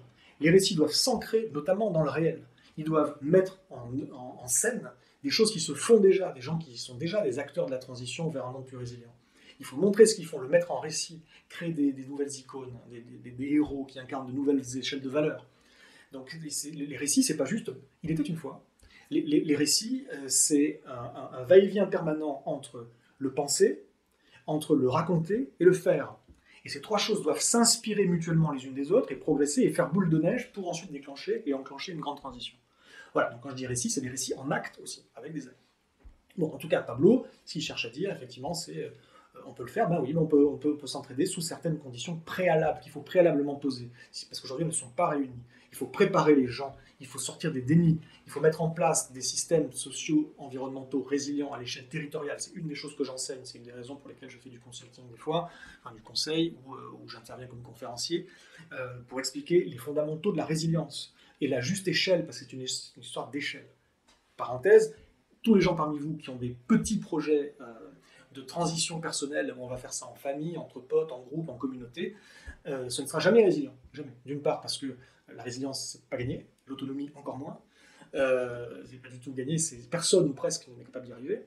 Et deuxièmement, parce que même si vous faites partie des très rares qui y arriveraient, et qui arriveraient à gérer dans la durée ce facteur humain qui est souvent désastreux, même si vous arriviez à faire tout ça, ce qui serait déjà miraculeux, que vous ne seriez que temporairement résilient. Vous serez résilient jusqu'à ce que les autres arrivent. Et tôt ou tard, les autres arrivent. Et donc, pour qu'il y ait une vraie résilience, c'est une question d'échelle, ça doit se faire à l'échelle territoriale, c'est la construction de réseaux de coopération, de solidarité, et de complémentarité à l'échelle territoriale. Et au-dessus de l'échelle territoriale, quand je dis territoire, c'est les grosses communes, ou surtout au niveau intercommunal, les bassins de vie. Ce qu'on appelle les pays également. Tu vois, la Sologne, ou je ne sais pas, l'Aubrac, c'est des pays à cette échelle-là, parce qu'il ça fait sens également en termes de richesse culturelle. Donc, il faut construire ces choses-là, il faut enseigner aux gens les fondamentaux de la résilience, il faut les préparer mentalement, il faut qu'il y ait des redondances, il faut qu'il y ait des barrières vis-à-vis de certaines... En fait, il y a des fondamentaux de la résilience, je les cite très rapidement. Le premier fondamental, c'est les tampons, on appelle les tampons, c'est-à-dire des stocks, en réalité des réserves, juste pour pouvoir passer des caps critiques. Typiquement, il vaut mieux avoir des réserves de bouffe si jamais un jour, pour des raisons d'une énorme canicule, parce que pendant quelques jours dans ton année... tu as eu 50 degrés et que ça a foutu en l'air toutes tes récoltes pour l'année, il faut mieux avoir des réserves pour pouvoir passer l'hiver, etc. Donc des réserves. La seconde chose, c'est des barrières. Des barrières, c'est quoi? C'est des remparts. tu es là où tu es, où que tu sois, tu peux être confronté à différents types de dangers, il faut les anticiper, il faut les connaître. Si tu es en bas d'une montagne, ça peut être une avalanche, si tu es au bord de l'eau, ça peut être un tsunami. Et donc, par exemple, à Fukushima, la barrière, c'était des digues. La troisième type de choses qu'il faut pour fabriquer de la résilience, c'est l'information. Il faut contrôler l'information et partager l'information. Donc ça, réseau, il faut que ça se fasse en réseau, on partage l'info. Ça veut dire que si des dangers arrivent, tu peux les anticiper. Si des opportunités arrivent, tu peux anticiper. Si des problèmes arrivent chez toi, tu peux appeler à l'aide. Si des problèmes arrivent ailleurs, tu peux aller aider. C'est extrêmement important. Quatrième chose, le réseau. Le réseau, effectivement, il faut faire ça ensemble. Et c'est pour ça qu'il y a une question d'échelle. Ça va se construire collectivement. La cinquième chose, ça va être les besoins. Il faut impérativement revoir nos besoins à la baisse.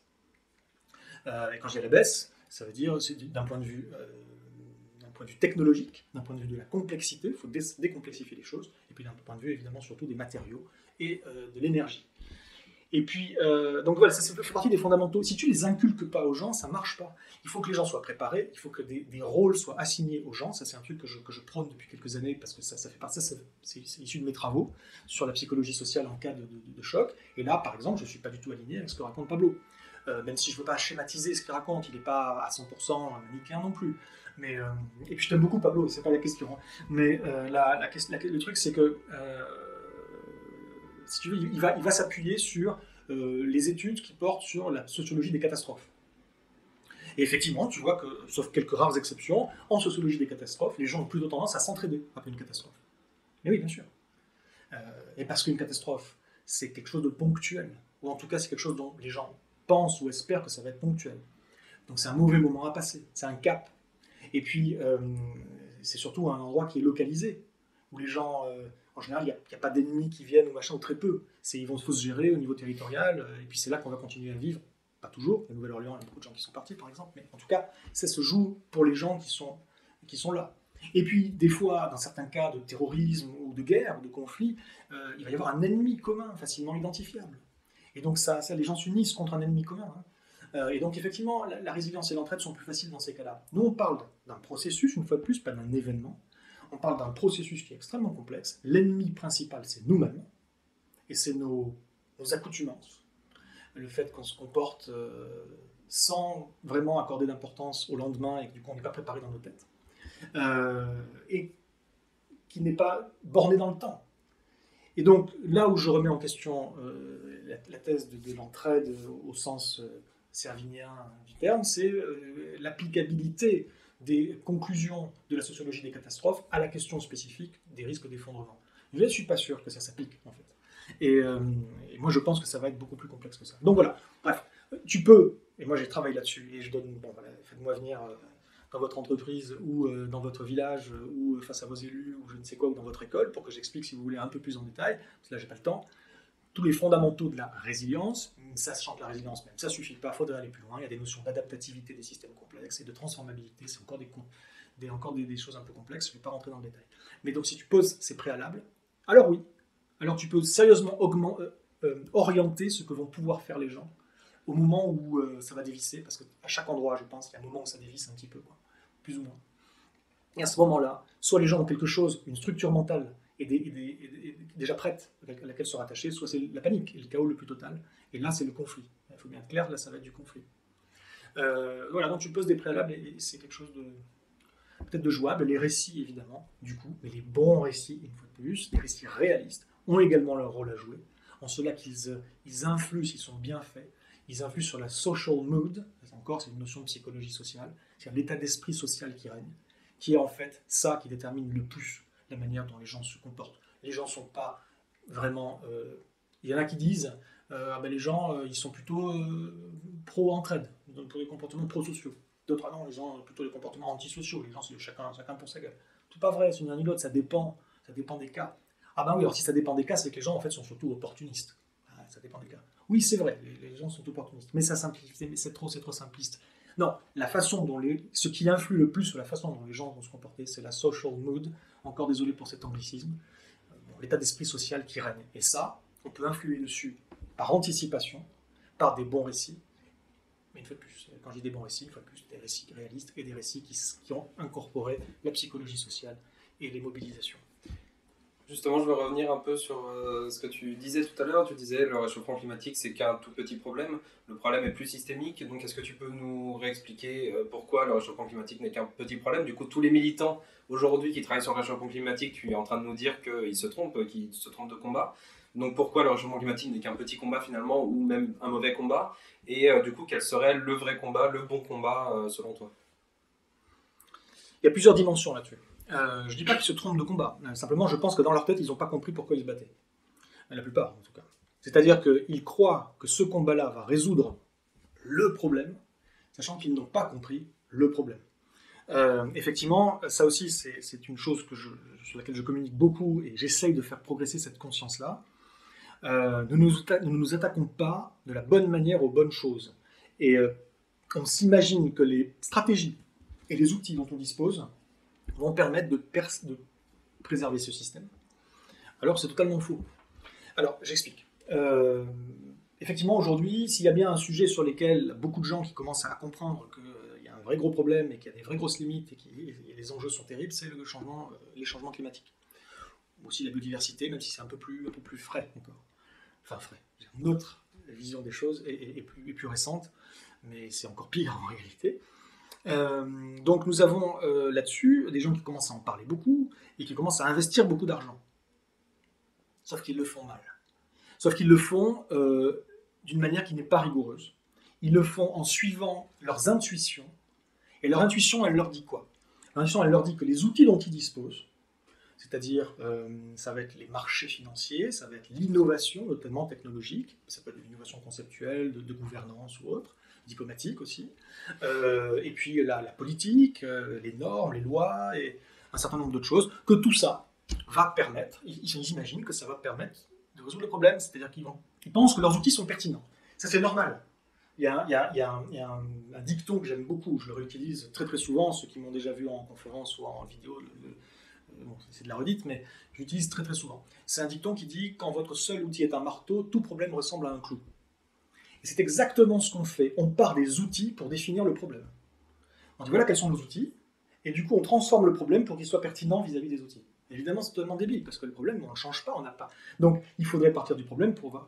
Et il se trouve que donc, la façon dont les gens voient le problème est totalement biaisée. Nous avons aujourd'hui... récemment, il y a Gaël Giraud qui est passé sur Thinkerview. Je regarde de temps en temps Thinkerview, et je regarde régulièrement, ou j'écoute, ou je lis Gaël Giraud. Il se trouve que c'est quelqu'un de très intéressant, voilà, et que d'ailleurs je recommande fortement cette vidéo de Thinkerview, parce qu'elle est brillante et intéressante, et on apprend des tas de choses utiles. Mais je suis en désaccord avec une chose qu'il dit. Il dit qu'aujourd'hui, il y a des dirigeants, alors aussi bien dans le monde politique qu'économique, mais il y a des dirigeants qui, ça y est, ils ont eu le déclic et ils ont compris le problème. Ils ont compris le problème climatique, selon lui. Ils ont compris la nature systémique de la problématique climatique. C'est faux. C'est faux. Les gens ont compris une chose. Ils ont compris les conséquences systémiques de la problématique climatique. Ils ont compris qu'effectivement, cette problématique va impacter à peu près tout dans la société. C'est ces conséquences systémiques. Ça, ils commencent, je ne dis pas qu'ils ont compris, mais ils commencent à en prendre conscience qu'il y a un problème. Mais ils n'ont absolument pas compris la cause racine du changement climatique et le fait que les causes elles-mêmes systémiques de la problématique. Et donc, voilà comment moi je schématise et je modélise la chose. Notre civilisation fonctionne de la manière suivante. On prélève des ressources en amont. Ensuite, au milieu, dans la société, on transforme ces ressources, ça demande de l'énergie, on les transforme en biens, en services, et puis ça permet pour nous d'avoir des activités. Et puis en aval, on recrache des déchets et des pollutions dans la nature. C'est un flux thermodynamique, anthropique, qui prend de l'énergie et des matériaux en amont et qui recrache en aval des choses qui sont dégradées anthropiquement et qui sont donc des déchets et des pollutions. Notre civilisation est donc, je le répète, une machine industrialisée d'annihilation du vivant qui transforme la nature en déchets. Voilà, c'est tout ce que c'est. Alors certains vont te dire, là, mais oui, mais l'économie circulaire.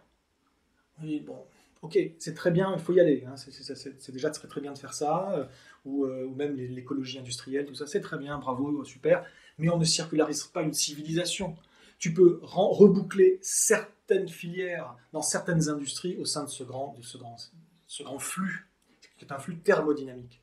Et le vrai niveau de modélisation de la problématique et la nôtre, c'est celui-là. Si tu regardes en dessous, si tu regardes uniquement encore en silo les problèmes comme la biodiversité, le climat, etc., sans prendre en compte les vulnérabilités sociétales, notre dépendance à l'énergie, notre dépendance aux infrastructures, à la technologie, le fait qu'on est de plus en plus vulnérable à des pannes, des ruptures d'approvisionnement, même des attaques, des cyberattaques, à un certain nombre de nouveaux risques, etc. Si tu ne prends pas en compte tout ça, tu passes à côté de la plaque, quoi.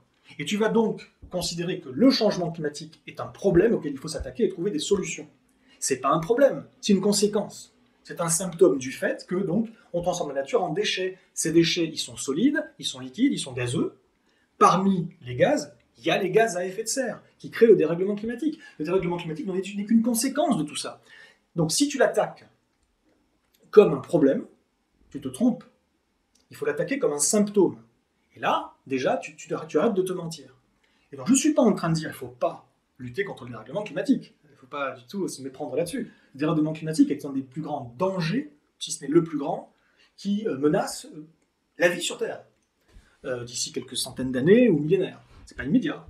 Et puis qui va menacer nos sociétés dès ce siècle à plein d'égards. Et donc c'est certainement le plus grand danger. Donc il faut évidemment décarboner, puisque c'est ça le truc, décarboner la civilisation. En tout cas, essayer de. Mais là encore, on est à côté de la plaque. On n'y arrivera pas.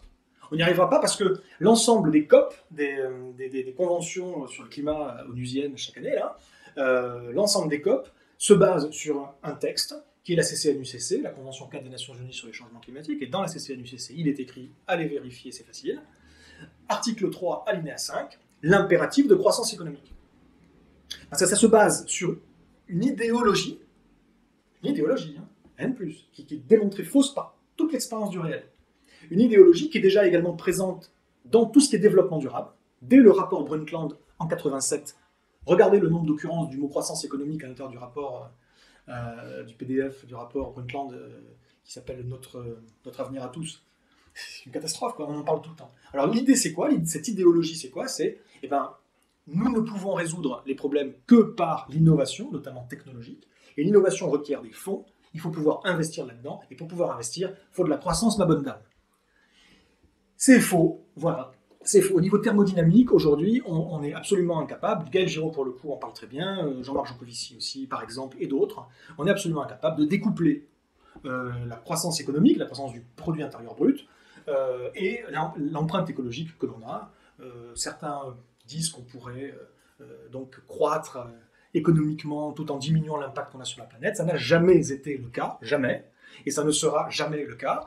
Au niveau des émissions de gaz à effet de serre, c'est extrêmement difficile de découpler, c'est quasiment impossible. Il n'y a qu'un pays jusqu'ici qui a réussi à le faire, c'est l'Angleterre, mais elle l'a fait temporairement, juste pendant la phase où elle sortait du charbon. Effectivement, elle a réussi à courber à la baisse ses émissions de gaz à effet de serre, mais ça va repartir à la hausse ou se stabiliser, et donc ce n'est pas un découplage durable dans le temps. On n'est pas capable de découpler. Sur la partie matérielle, l'usage des matériaux, c'est le contraire, c'est-à-dire qu'il y a eu un découplage partiel qui s'est fait jusque dans la fin du XXe siècle, où on avait effectivement une croissance économique qui montait beaucoup plus fortement que la croissance matérielle, sauf que depuis la fin du XXe siècle, il y a un rattrapage matériel, dans le sens où l'efficacité matérielle de l'économie a décru, et on a un recouplage au niveau matériel. On n'arrivera pas à découpler, c'est pas possible. Et aujourd'hui, tout miser là-dessus, ce qui est le cas, une fois de plus, toutes les politiques pour s'attaquer au changement climatique, toutes les politiques, mise sur cette possibilité du découplage entre l'économie d'un côté et l'impact qu'on a sur la planète de l'autre. Ce découplage, c'est de la fumette. Donc les gens qui, comme moi, parlent des limites, qui sont considérés par beaucoup des élites comme un peu des hurluberlus, voilà. C'est qui l'hurluberlu, sans déconner? Donc il y a un moment, il faudrait inverser la charge de la preuve. Ce ne serait plus aux gens comme moi de démontrer ce qu'ils avancent. Si, il faut le faire, évidemment, bien évidemment, il faut le faire. Mais c'est surtout aux gens comme eux de démontrer que les politiques dans lesquelles ils engagent toute la société ont une base réaliste et crédible, ce qui n'est pas le cas. Ils auront beaucoup de mal à le démontrer, parce que clairement, l'entièreté de l'expérience qu'on a du monde réel va dans l'autre sens. Donc, aujourd'hui, nous avons des gens qui comprennent mal la nature du problème en amont, c'est-à-dire que le fait que le dérèglement climatique n'est qu'une conséquence, et qui pensent qu'on va décarboner, et il faut le faire, parce que c'est très dangereux, tout ça, il faut le faire, mais qui s'y prennent de la manière qui est complètement, ils se tirent une balle dans le pied, ils veulent donc résoudre un problème sans gêner le système qui le crée, ils n'y arriveront pas. Mais quand bien même nous arriverions, il faut bien se mettre ça en tête, quand bien même nous arriverions à passer cet écueil, qui est gros, hein, sur la croissance, et l'impératif de croissance, et à réussir à décarboner cette civilisation, que nous ne ferions que traiter un symptôme. Nous ne ferions que prendre une aspirine pour diminuer le mal de crâne. Je ne dis pas qu'il ne faut pas le faire, il faut le faire. Sauf que si ce mal de crâne n'est qu'un symptôme du fait que tu as un cancer de la tête, ben, prends autant de paracétamol ou d'acide acétylsalicylique que tu veux, ça ne changera rien. C'est la raison pour laquelle, lorsque effectivement il y a des appels qui partent du cœur et qui sont des gens qui ont compris qu'il y avait des problèmes, et c'est les meilleures intentions, mais qui disent les élites, allez-y, il faut changer les choses, c'est une honte, vous ne faites pas ce qu'il faut, faites ce qu'il faut, et nous on est prêts, etc. J'ai beaucoup de respect pour les gens qui font ça, parce que je sais qu'ils ont les bonnes convictions, qu'ils sont animés des bonnes choses. D'ailleurs, il y a beaucoup de talent aussi là-dedans, donc je ne critique pas, mais je dis juste ça ne suffira pas, et même, c'est pas la bonne chose à faire. C'est pas la bonne chose à faire, c'est un petit peu naïf, parce qu'on réclame à des gens de changer des choses qu'ils ne peuvent pas changer, qu'ils ne savent pas changer. Et la sortie ne viendra pas du haut. Il n'y a aucune solution qui viendra de ces gens-là. Ça ne veut pas dire qu'il ne faut pas aller aux élections, ça ne veut pas dire qu'il ne faut pas orienter quand même, pour minimiser le problème et gagner du temps, il ne faut pas orienter nos choix électoraux vers des gens qui, dirons-nous, amplifieront le problème le moins possible, et le moins vite possible, etc. Et ça nous permettra peut-être de gérer une phase transitoire entre ce monde-ci et un monde où l'empreinte écologique sera descendue en dessous, comme je disais, de la biocapacité, parce que de toute façon, on n'a pas le choix. Soit on le fait d'une manière humble, lucide, courageuse et digne, soit ça va nous être imposé de manière exogène et d'une manière chaotique, parce qu'on ne l'aura pas anticipé. Plus on se croit invulnérable, moins on se prépare, et moins on se prépare, plus on est vulnérable. Voilà. Et donc c'est un peu un dernier truc. Il y a beaucoup de gens qui n'aiment pas effectivement les discours comme le mien, parce qu'ils les caricaturent beaucoup, et ils disent ce type-là, donc il est dangereux parce qu'il parle de limites. Tu vois, il faut se méfier, donc je disais au début, il faut se méfier des gens qui nous parlent de limites, qui voudraient nous limiter. Et eux, ils pensent que en continuant dans ce monde qui encourage nos limites, on va pouvoir avoir un monde qui est mieux pour les gens. Mais moi, je ne suis pas celui qui veut imposer des limites. Moi, je suis celui qui informe sur le fait que les limites nous sont imposées par la nature et par le fait que notre planète est finie. Je ne suis pas le feu, je suis le pompier. Et donc il n'y a pas de but, déjà, de mon côté, il n'y a pas de projection ou de projet idéologique derrière, loin s'en faut. Mais en plus, ces gens-là, c'est une idéologie qui se base sur rien et qui est surtout contradictoire, qui est forcément paradoxale. Si on continue à aller dans ce monde où les libertés individuelles sont ce qui compte le plus, vas-y, fais-toi plaisir, hein, pas de limite, on ne va surtout pas fixer de limite aux gens parce que ça ne serait pas bien. Ça va vers quoi? Ça va vers un effondrement qui n'aura pas été préparé, et il sera d'autant plus sujet, en tout cas propice, à l'émergence de totalitarisme. Et on va exactement à l'encontre de ce que ces personnes veulent atteindre, c'est-à-dire qu'on va vers des autoritarismes. Alors là, pour le coup, on va avoir des limites, mais qui ne seront imposées d'une manière où on ne choisira rien. Alors aujourd'hui, on peut encore choisir ce sur quoi on fait une croix, et ce qu'on garde, et puis ce qu'on crée, etc. On peut encore choisir un certain nombre de choses. Mais si on ne se prépare pas, on ne pourra pas choisir. Les limites seront imposées par la nature, et derrière des systèmes humains se mettront en place, qui seront des systèmes dystopiques. Pour revenir au récit. Alors tout à l'heure, tu disais que les personnes qui veulent aller faire de la résilience en collectif, en famille ou seul, c'est pas possible. Tu dis que les élites n'ont pas compris grand-chose au problème, donc qu'est-ce qu'on peut faire aujourd'hui pour améliorer les choses? Je dis pas que c'est pas possible, hein. Je dis qu'on peut tendre vers, on n'arrivera jamais à être résilient ou autonome, et que ça suffit pas, et qu'effectivement c'est pas ça la solution sociétale. Et que s'il y a que des gens qui font des petites choses de leur côté, ça suffira pas, effectivement. Donc ça ne sera pas résilient. Et eux-mêmes ne le seront, dans le meilleur des cas, que temporairement. Mais par contre, je dis pas qu'il faut pas le faire. D'accord, allez-y, faites-le. Déjà parce que vous allez vous former, parce que vous allez vous sensibiliser, parce que vous allez apprendre plein de choses, parce que vous allez voir les limites également des trucs, vous allez comprendre aussi qu'une autonomie ou une résilience sur un territoire, ça ne s'improvise pas. Pour arriver à bien produire une partie de sa bouffe, par exemple, il faut connaître le climat, il faut connaître le sol, il faut connaître l'écosystème. Et ça prend des années. Parce que même un maraîcher, si tu veux, professionnel, il n'est pas capable de tout faire bien du premier coup quand il arrive dans un nouvel endroit. Il faut qu'il s'adapte au lieu. Et souvent, ça signifie aussi échanger avec les vieux du coin qui connaissent bien le truc. Ils disent « c'est même pas la peine d'essayer de faire pousser ça, tu n'y arriveras pas ». Ils ont peut-être toujours raison, mais d'une manière générale, ça prend du temps. Et puis surtout, c'est une question de réseau. Et tu ne peux pas être résilient tout seul. Tu ne peux pas être durablement résilient tout seul. Donc il faut construire un réseau. Et ça aussi, le réseau, ça ne s'improvise pas. J'adore les gens qui disent « oh, si ça se casse la gueule, j'irai cultiver mes pommes de terre. Hein. » Mais non, Coco. Voilà, parce que, un, tu n'y arriveras pas, ou très mal, et puis ça suffira pas, et puis deux, de toute façon, si tu n'as pas de réseau, tu es tout seul, tu es comme un gland. Donc il faut effectivement construire des réseaux, ça prend 5 ans de s'intégrer dans un réseau, de construire un réseau, etc. Donc il faut faire des logiques territoriales, et ça peut partir de soi, c'est pas forcément la commune qui est maître d'œuvre là-dedans, hein. Ça peut être, on peut instaurer et lancer les dynamiques. Il faut, quand on crée quelque chose, même une petite transition personnelle, parce qu'on ne peut pas faire plus à l'instant T, ben très bien, faites-la. Mais quoi que vous fassiez, essayez, dès que c'est possible, de prévoir plus grand, de produire plus.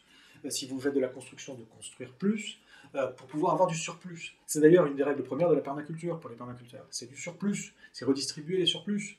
C'est également diminuer son impact. C'était extrêmement clair. En fait, grosso modo, s'imaginer qu'un jour, il y en a d'autres qui arrivent et que c'est mieux si on a un peu à leur donner que rien du tout. Et puis surtout, il faut faire système. Il faut que les initiatives soient duplicables, en tout cas adaptables, et décupables, c'est passer à l'échelle supérieure. Et pour se faire ça, il faut inspirer les gens. Là, on arrive à du storytelling en acte. C'est les gens qui font, il faut qu'ils soient eux-mêmes inspirants.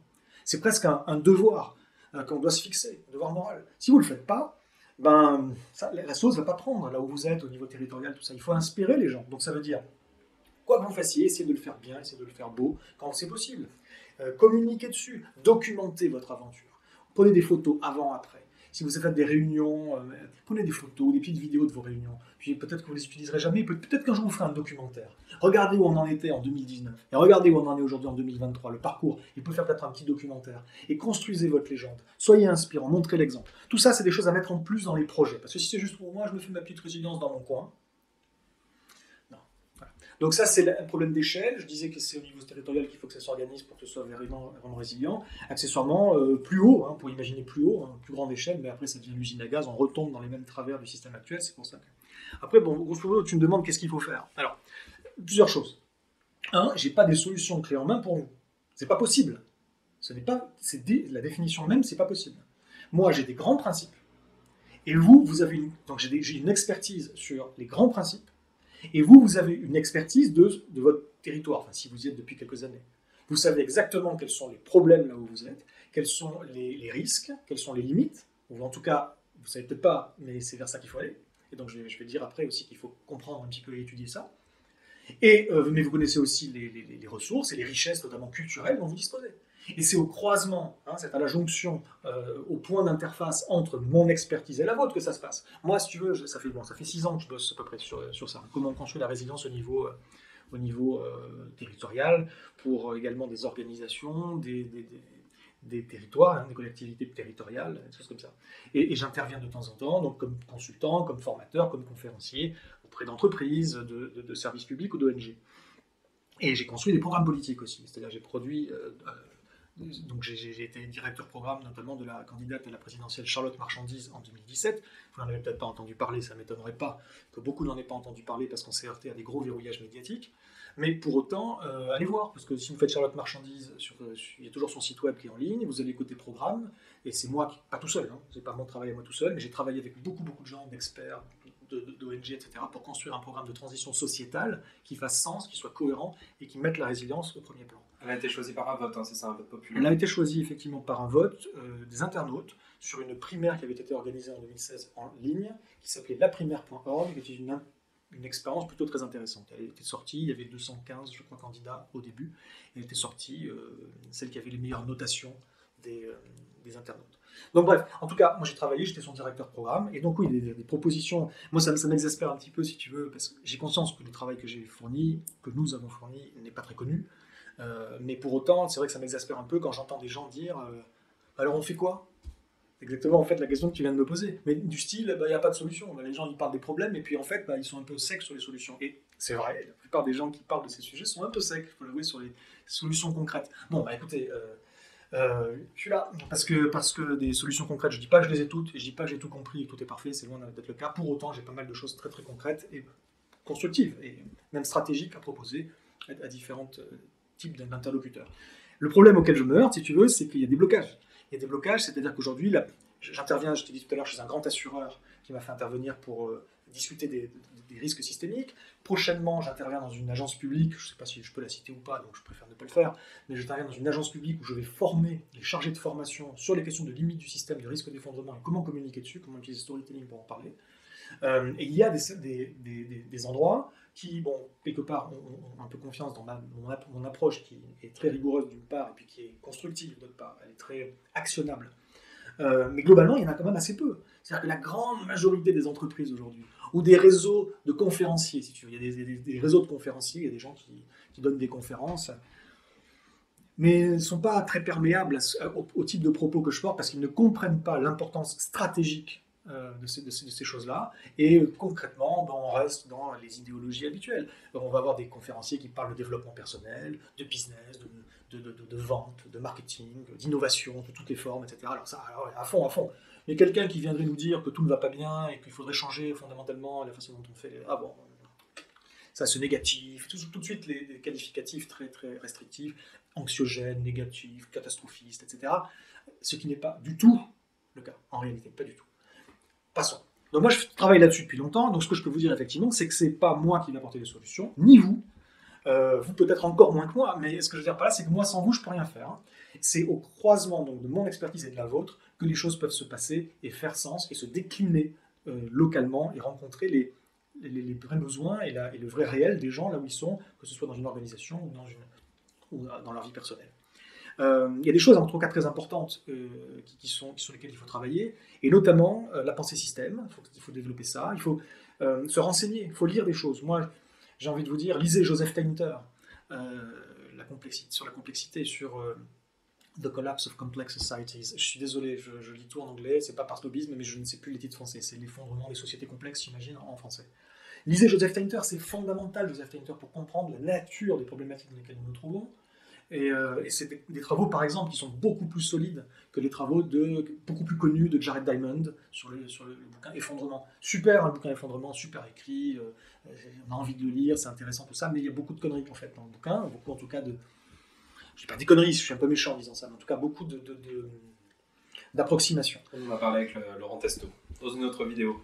Ouais, bah oui, mais ça ne m'étonne pas, parce que Laurent Testo, effectivement, il a une approche qui rentre en fait dans ces logiques-là, Tainter, Jared Diamond, tu as aussi un peu Yuval Noah Harari, bon voilà, et puis je vous recommande de lire Cataclysme au pluriel, même si j'aime pas le titre, mais Cataclysme au pluriel écrit par Laurent Testo, qui est plus une approche par l'histoire, et qui est superbement écrit et qui est très intéressant. Et effectivement, il était chez toi, je sais, il n'y a pas longtemps, et bon, c'est quelqu'un de passionnant, Laurent Testo. Donc, il a reçu un prix de l'Académie française pour son bouquin, tellement c'est bien écrit. Donc lisez-le, c'est passionnant, il est, je pense, beaucoup plus rigoureux que ne l'a pu l'être. Ça lui a été d'ailleurs beaucoup critiqué, reproché, Jared Diamond. Passons, donc renseignez-vous, lisez des choses, et puis sortez des dénis. Du déni que tout va aller bien, un peu, oh, c'est bon, vers l'infini et au-delà, comme je disais. Tout ça, ça ne se base sur rien. Sortez aussi de la tête l'idée que des gens qui, comme moi, vont parler de collapse, ça va être quelque chose qui est de nature idéologique. Ce n'est pas un débat idéologique. D'accord ? Je comprends bien que les gens qui ont envie de vivre sans qu'on leur mette de limites, ça c'est une idéologie, de penser que c'est possible, et de penser qu'il faut le faire, parce que c'est bien. C'est pas bien. Ne pas se fixer de limites, c'est pas bien, ça rend pas plus heureux. C'est pas vrai.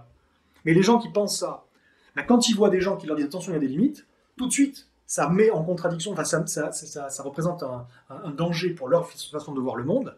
Et donc, ils ne peuvent pas s'imaginer que ce propos-là n'est pas une idéologie concurrente, si tu veux. Et ben, je suis désolé, mais c'est pas le cas. Voilà. Donc, je dis pas qu'il n'y en a pas qui rajoutent des couches idéologiques sur les questions d'effondrement. N'empêche que même si on enlève la gangue idéologique, on se retrouve quand même avec des choses très solides. Et je suis désolé, ben, voilà, le monde se fout bien, le monde réel se fout bien de vos volontés. Il ne se pliera pas à votre vision du monde. Donc, il faut sortir des dénis, et c'est valable notamment pour les collectivités territoriales, justement. Parce qu'il y a bien un truc qu'il faut engager, c'est il faut redonner le pouvoir au territoire, il faut engager des démarches qui partent du bas. Évidemment, ça serait encore mieux si, en haut, on avait des gens à l'État qui, d'une part, étaient clairs sur c'est quoi le rôle d'un État et que ce soit plutôt défendre l'intérêt collectif durable, etc. Mais c'est pas le cas aujourd'hui. Là, ça serait bien d'avoir ça, mais en plus des gens qui sont suffisamment humbles pour lâcher du lest et en capacité les gens empower les gens, et puis leur faciliter les transitions. Voilà, le rôle d'un État aujourd'hui, ça devrait être un rôle de facilitation. C'est pas le cas, mais c'est pas grave. Du coup, n'attendons pas que ça vienne d'en haut, ça doit partir du bas. Les territoires, c'est là que ça se joue, et donc donner du pouvoir aux territoires. Ça veut dire quoi? Ça veut dire que des gens qui ont de l'influence localement, c'est pas forcément des élus, mais c'est vrai que les élus sont quand même tout en haut de la liste. Il faut qu'ils ouvrent les portes de leur territoire à des initiatives de transition vers la résilience. Que ce soit avoir des systèmes locaux de production d'énergie en coopérative, que ce soit des systèmes de production et de consommation avec des petits producteurs et des petits consommateurs et des petits distributeurs locaux pour avoir des économies locales qui sont plus résilientes face à un gros système avec des grands groupes qui pourraient s'effondrer si jamais leur chaîne d'approvisionnement tombait en rade. Que ce soit des monnaies locales, bon, etc. Et donc il y a plein de choses à faire et à faire bien de manière très différente d'ailleurs, c'est possible, en tout cas au niveau local. Et donc, ce que doit faire aujourd'hui un élu, c'est un, sortir du déni, et deux, dire, ben, écoutez, welcome, vous avez ces projets-là, ce type de projets-là, ben, venez nous en parler, venez nous proposer vos projets, et moi, ben, je suis prêt à entendre vos projets, à vous accueillir, à vous prêter un terrain. Parce que souvent les élus disent, ben, mais moi je suis un petit élu, je suis un petit maire, je suis désolé, j'ai pas de rond, j'ai pas de budget pour ça. Pas une question de budget, hein. C'est juste communiquer pour dire welcome. Après, peut-être pas tout accepter, sur certains critères, accepter ou refuser les projets, mais juste welcome. Ça peut aller jusqu'à prêter un terrain. Ça peut même aller jusqu'à louer un terrain, auquel cas c'est pas une question d'argent, ça coûte rien, au contraire ça en rapporte. Ne serait-ce qu'accepter des habitats légers par exemple sur les terrains. Je sais que c'est ultra difficile aujourd'hui de poser son habitat léger parce qu'il y a des lois, il y a des règles très strictes. Ouais, alors pourquoi pas, et puis après il faut voir justement dans quelle mesure, enfin, les maires n'ont pas toute l'attitude non plus. Par exemple, un maire ne peut pas interdire l'usage de certains produits dans sa ville. Aux États-Unis, ils peuvent. En Allemagne, je crois aussi, au niveau des Länder, je crois. En France, pas possible. Ça irait contre le commerce, tu vois, contre les règles de l'OMC à la rigueur. Bon, tu vois, bon, il faut faire attention, je ne connais pas très précisément encore la latitude, mais par contre, ce que vous pouvez faire, effectivement, c'est donner, prêter, louer ou vendre un terrain à des gens qui ont un projet, et puis vous les laissez se démerder. Voilà, les gens vont s'organiser entre eux. Donc déjà, c'est ça, sortir du déni et mettre du pouvoir au territoire et aux gens qui sont sur ces territoires, aux hommes et aux femmes qui vont construire cette résilience de demain, et bon, etc. Il faut se retrousser les manches. Il faut se retrousser les manches, c'est-à-dire aussi, il y a une notion de courage quelque part, effectivement, parce que ça demande des efforts. Moi, je me dis un truc par contre, c'est que si vous faites ça, vous allez progressivement éliminer vos dissonances cognitives. Vous allez rentrer en cohérence avec vous-même, vous mettrez en cohérence vos actes et votre mode de pensée, et ça, c'est la seule condition possible du bonheur. Je ne dis pas que c'est forcément vous serez heureux, mais c'est la seule condition possible. S'il n'y a pas ça, et aujourd'hui, on vit dans des mondes qui entretiennent les dissonances cognitives. Mais bon, il faut effectivement un certain courage pour se retrousser les manches, pour arrêter d'entretenir, pour remettre en question un certain nombre d'espoirs, enfin de visions, toute une mythologie, si tu veux, d'espoirs qui sont totalement irréalistes, et pour se renseigner, faire un travail, un minimum, écouter des gens qui en discutent, qui en parlent, qui forment d'autres comme moi, mais il y en a plein d'autres. Non, c'est pas vrai, il y en a quelques autres, pas tant que ça en réalité. Allez regarder un petit peu, et puis ensuite, effectivement, construire quelque chose de nouveau. Ce que j'adore, moi, c'est chez les cornucopiens ou chez les gens qui sont dans l'innovation qui va tout sauver. Ces gens-là ont plutôt tendance spontanément à regarder les gens comme moi comme des défaitistes. Bah, défaitistes, pessimistes, losers même à la rigueur. Alors, je suis pas un pessimiste, sinon je serais pas là. Un pessimiste, c'est quelqu'un qui baisse les bras, quelque part, je n'en suis pas là, je me mobilise, c'est parce qu'il y a encore des choses à faire, et donc je ne suis pas du tout pessimiste. Je suis pessimiste, effectivement, sur ce monde. Ce monde n'a aucune chance de perdurer. C'est peut-être une certitude physique, enfin, biogéochimique, on pourrait dire, dans les prochaines décennies. Et donc, moi, ce que je considère, c'est que ce sont ces gens-là qui n'ont pas le courage de regarder les choses en face, l'avenir en face, qui n'ont pas l'intelligence. Ils se croient très créatifs parce qu'ils sont dans l'innovation. Ils ne sont pas du tout créatifs, ils sont dans des prolongations tendancielles d'archaïsme de pensée. Même si les images sont belles et les technologies parfois géniales, malgré tout, les projets qui sont menés sont juste une continuation des projets précédents. Ça ne mène à rien 9 fois sur 10. C'est du plop, plop, plop. C'est du vibrionnement. C'est des gens qui produisent rien d'intéressant pour la société. Donc, la grande majorité des gens qui sont dans ces illusions dont on va sauver le monde, et puis les autres qui pensent que c'est pas possible, c'est des losers, ce sont eux, je pense très sincèrement, les gens qui sont défaitistes, qui sont pessimistes dans la possibilité de l'homme d'inventer quelque chose de nouveau. Parce qu'eux, ils sont dans ce monde-là, serait un absolu qu'il faudrait à tout prix préserver. Please, quoi. Enfin, je veux dire, excusez-moi, ça c'est un anglicisme. C'est-à-dire, il faut sortir de ça, quoi. Ce monde, c'est une horreur, comme je le disais avant, qui détruit le vivant, c'est une abomination. Le pessimisme, ce serait de penser que tout peut continuer. Bref, il y a aussi un gros problème, c'est que ceux dont qu'on entend le plus, ceux qui parlent le plus, c'est souvent les gens qui s'y connaissent le moins. Parce qu'il y a cet effet qu'on a un effet en psychologie sociale qu'on appelle l'effet Dunning-Kruger, également appelé l'effet de surconfiance, qui fait que ce sont les gens qui sont les moins compétents dans un domaine qui en parlent le plus parce qu'ils surestiment largement leurs compétences dans le domaine. Et ils croient, parce qu'ils sont très arrogants en plus, les gens dans l'innovation et tout ça, ou les élites, ils croient que leur avis est pertinent. Ils croient que ça vaut la peine d'émettre un avis personnel sur la question. Parce que bon, ils croient avoir globalement tout compris, parce qu'ils ont regardé un peu, bah, c'est facile. En fait, il y a une courbe dans le temps quand tu vois l'effet Dunning-Kruger, c'est quand tu étudies un sujet, et ben, au début, tu crois effectivement, tu as l'effet de surconfiance, tu surestimes largement ta compréhension intuitive des choses, et puis quand tu commences à creuser, tu dis ah là, mais finalement, en fait, c'est pas si simple que ça, et puis tu commences à comprendre toutes les dimensions du truc, et il y a très très peu aujourd'hui de sujets qui sont simples. La plupart des sujets, si tu veux vraiment aller dedans, ils sont complexes. Et là, mon sujet, c'est la complexité elle-même. C'est un sujet extrêmement complexe. Quand tu commences à rentrer dedans, il y a un côté démobilisant peut-être au début, démoralisant, parce que tu dis, oh, mais j'y verrai jamais. C'est la raison pour laquelle, moi ça fait 15 ans que j'étudie ces questions-là, c'est la raison pour laquelle j'ai lu des milliers et des milliers de rapports, de publications, c'est la raison pour laquelle j'ai fait plusieurs masters, plusieurs diplômes pour essayer de récupérer des compétences que je n'avais pas au début pour comprendre d'autres choses, etc. Que ça demande un travail et une application absolument dingue qu'évidemment la plupart des gens ne peuvent pas donner. C'est complètement délirant. Donc je comprends bien que ce soit compliqué. Mais ce qu'on voit, c'est qu'effectivement, donc, ceux qui s'y connaissent le moins, eux, ils parlent, ils sont confiants. Eux. Ensuite, dans la courbe, si tu continues à étudier, tu as un passage où tu te dis, bon, j'y arriverai jamais, je ne comprendrai rien. Puis, si tu continues et si tu persévères, tu vas commencer à te dire, ça y est, ça commence à faire sens. Là, je commence à relier les points et tout. Et puis à la fin, enfin, tu as atteint un stade qu'on pourrait dire d'expertise. Et là, tu peux de nouveau avoir confiance dans ton point de vue. Et connaître et identifier les angles morts qui pourraient te rester éventuellement, au moins être clair là-dessus. Et voilà. Et donc, globalement, on entend des experts moins que les gens qui n'y connaissent rien, parce que les gens qui n'y connaissent rien font blablabla sur les médias, dans les réseaux sociaux, etc., alors que les experts en général parlent beaucoup moins, sous des formes qui ne sont pas grand public, etc. C'est une catastrophe totale. Tout ça, ça demande de la rigueur, de la patience, du courage, longtemps, pour arriver à sortir de ces idées préconçues, de ces délires qui sont des délires souvent totalement puérils. Et donc ces gens-là, pour moi, sont des faibles. Et c'est pas une question de défaitisme, ni de faiblesse, que de regarder les choses en face. Nous avons aujourd'hui, tu me dis qu'est-ce qu'il faut faire, je continue sur différentes choses. Aujourd'hui, ce qu'il faut faire, c'est arriver donc à enlever ce qu'on appelle en prospective les hypothèses implicites. Et c'est très difficile à faire, parce qu'elles sont typiquement implicites, elles sont inconscientes. Les gens qui font de la prospective ont beaucoup de mal à faire deux choses. Un, se projeter dans des alternatives qui ne sont pas, d'une manière ou d'une autre, des prolongations tendancielles. Et c'est aussi le problème qu'on rencontre chez les auteurs. Ce que je disais tout à l'heure, Cyril Dion, il fait bien, mais quelque part, ça ne suffira pas parce que les auteurs vont rester dans des prolongations tendancielles, ils auront du mal à opérer des ruptures paradigmatiques qui font sens.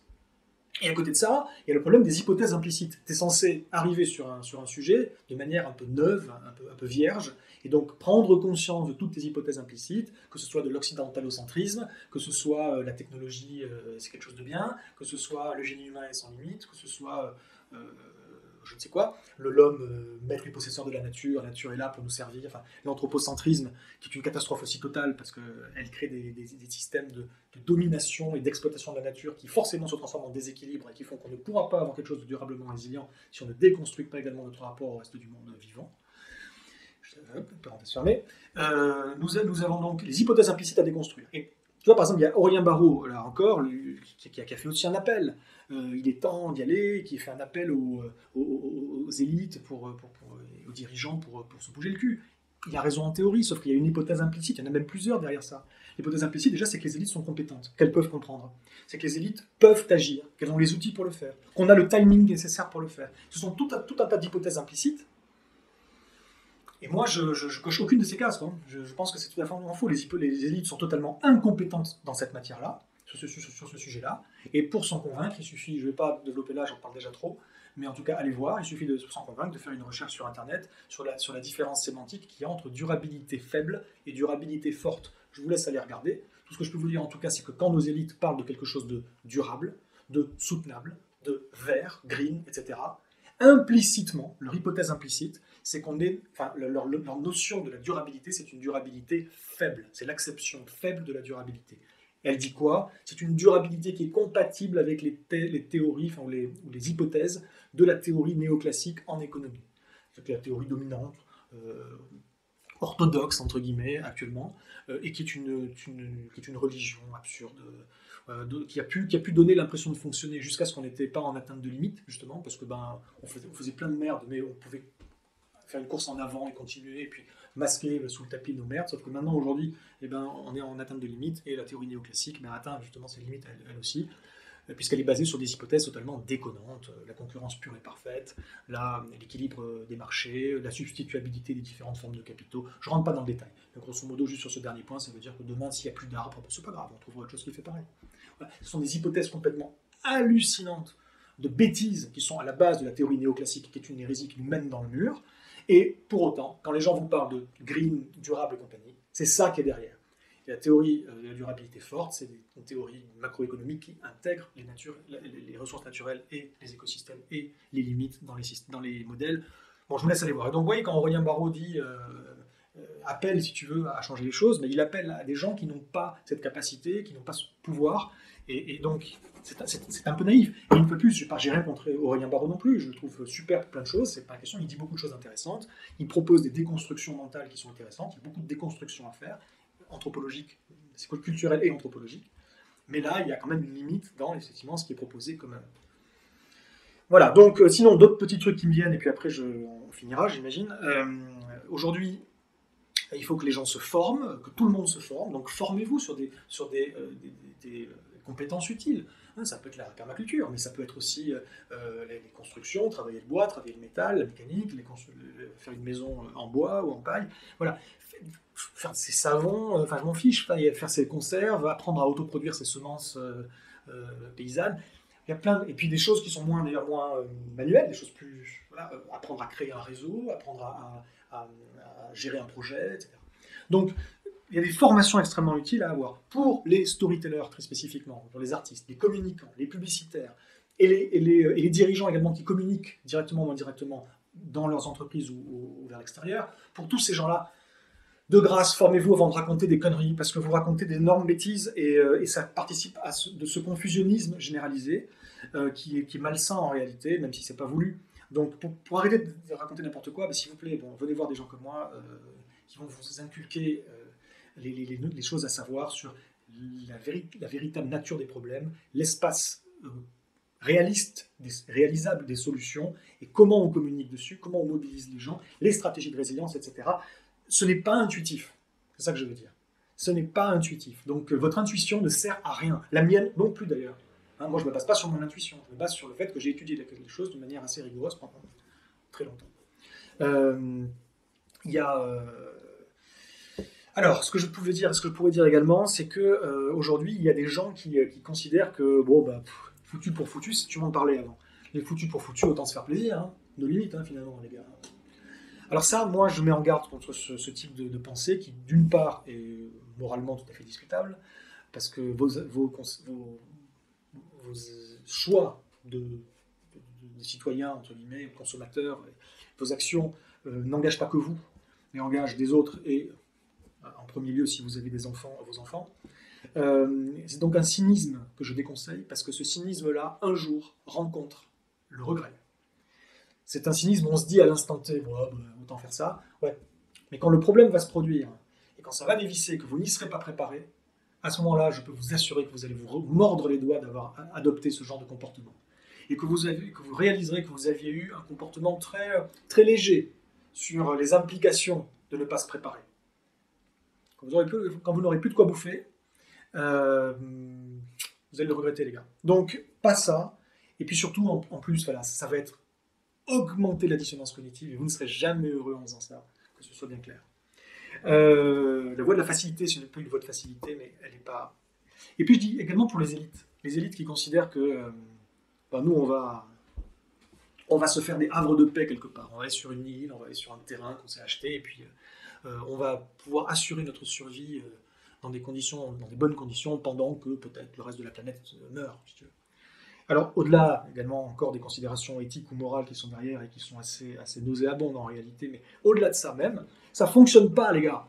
Donc, même si vous êtes ultra riche, Même si vous achetez comme Zuckerberg sur l'île de, je sais plus, c'est Kauai, enfin, je sais plus, bref, une île hawaïenne, une propriété de je sais plus combien d'hectares à 100 millions de dollars, où tu as de la production alimentaire et de la production énergétique, et le mec est totalement résilient, mais il sera le premier à se faire défoncer quand ça va dévisser. Marc, ça va pas marcher.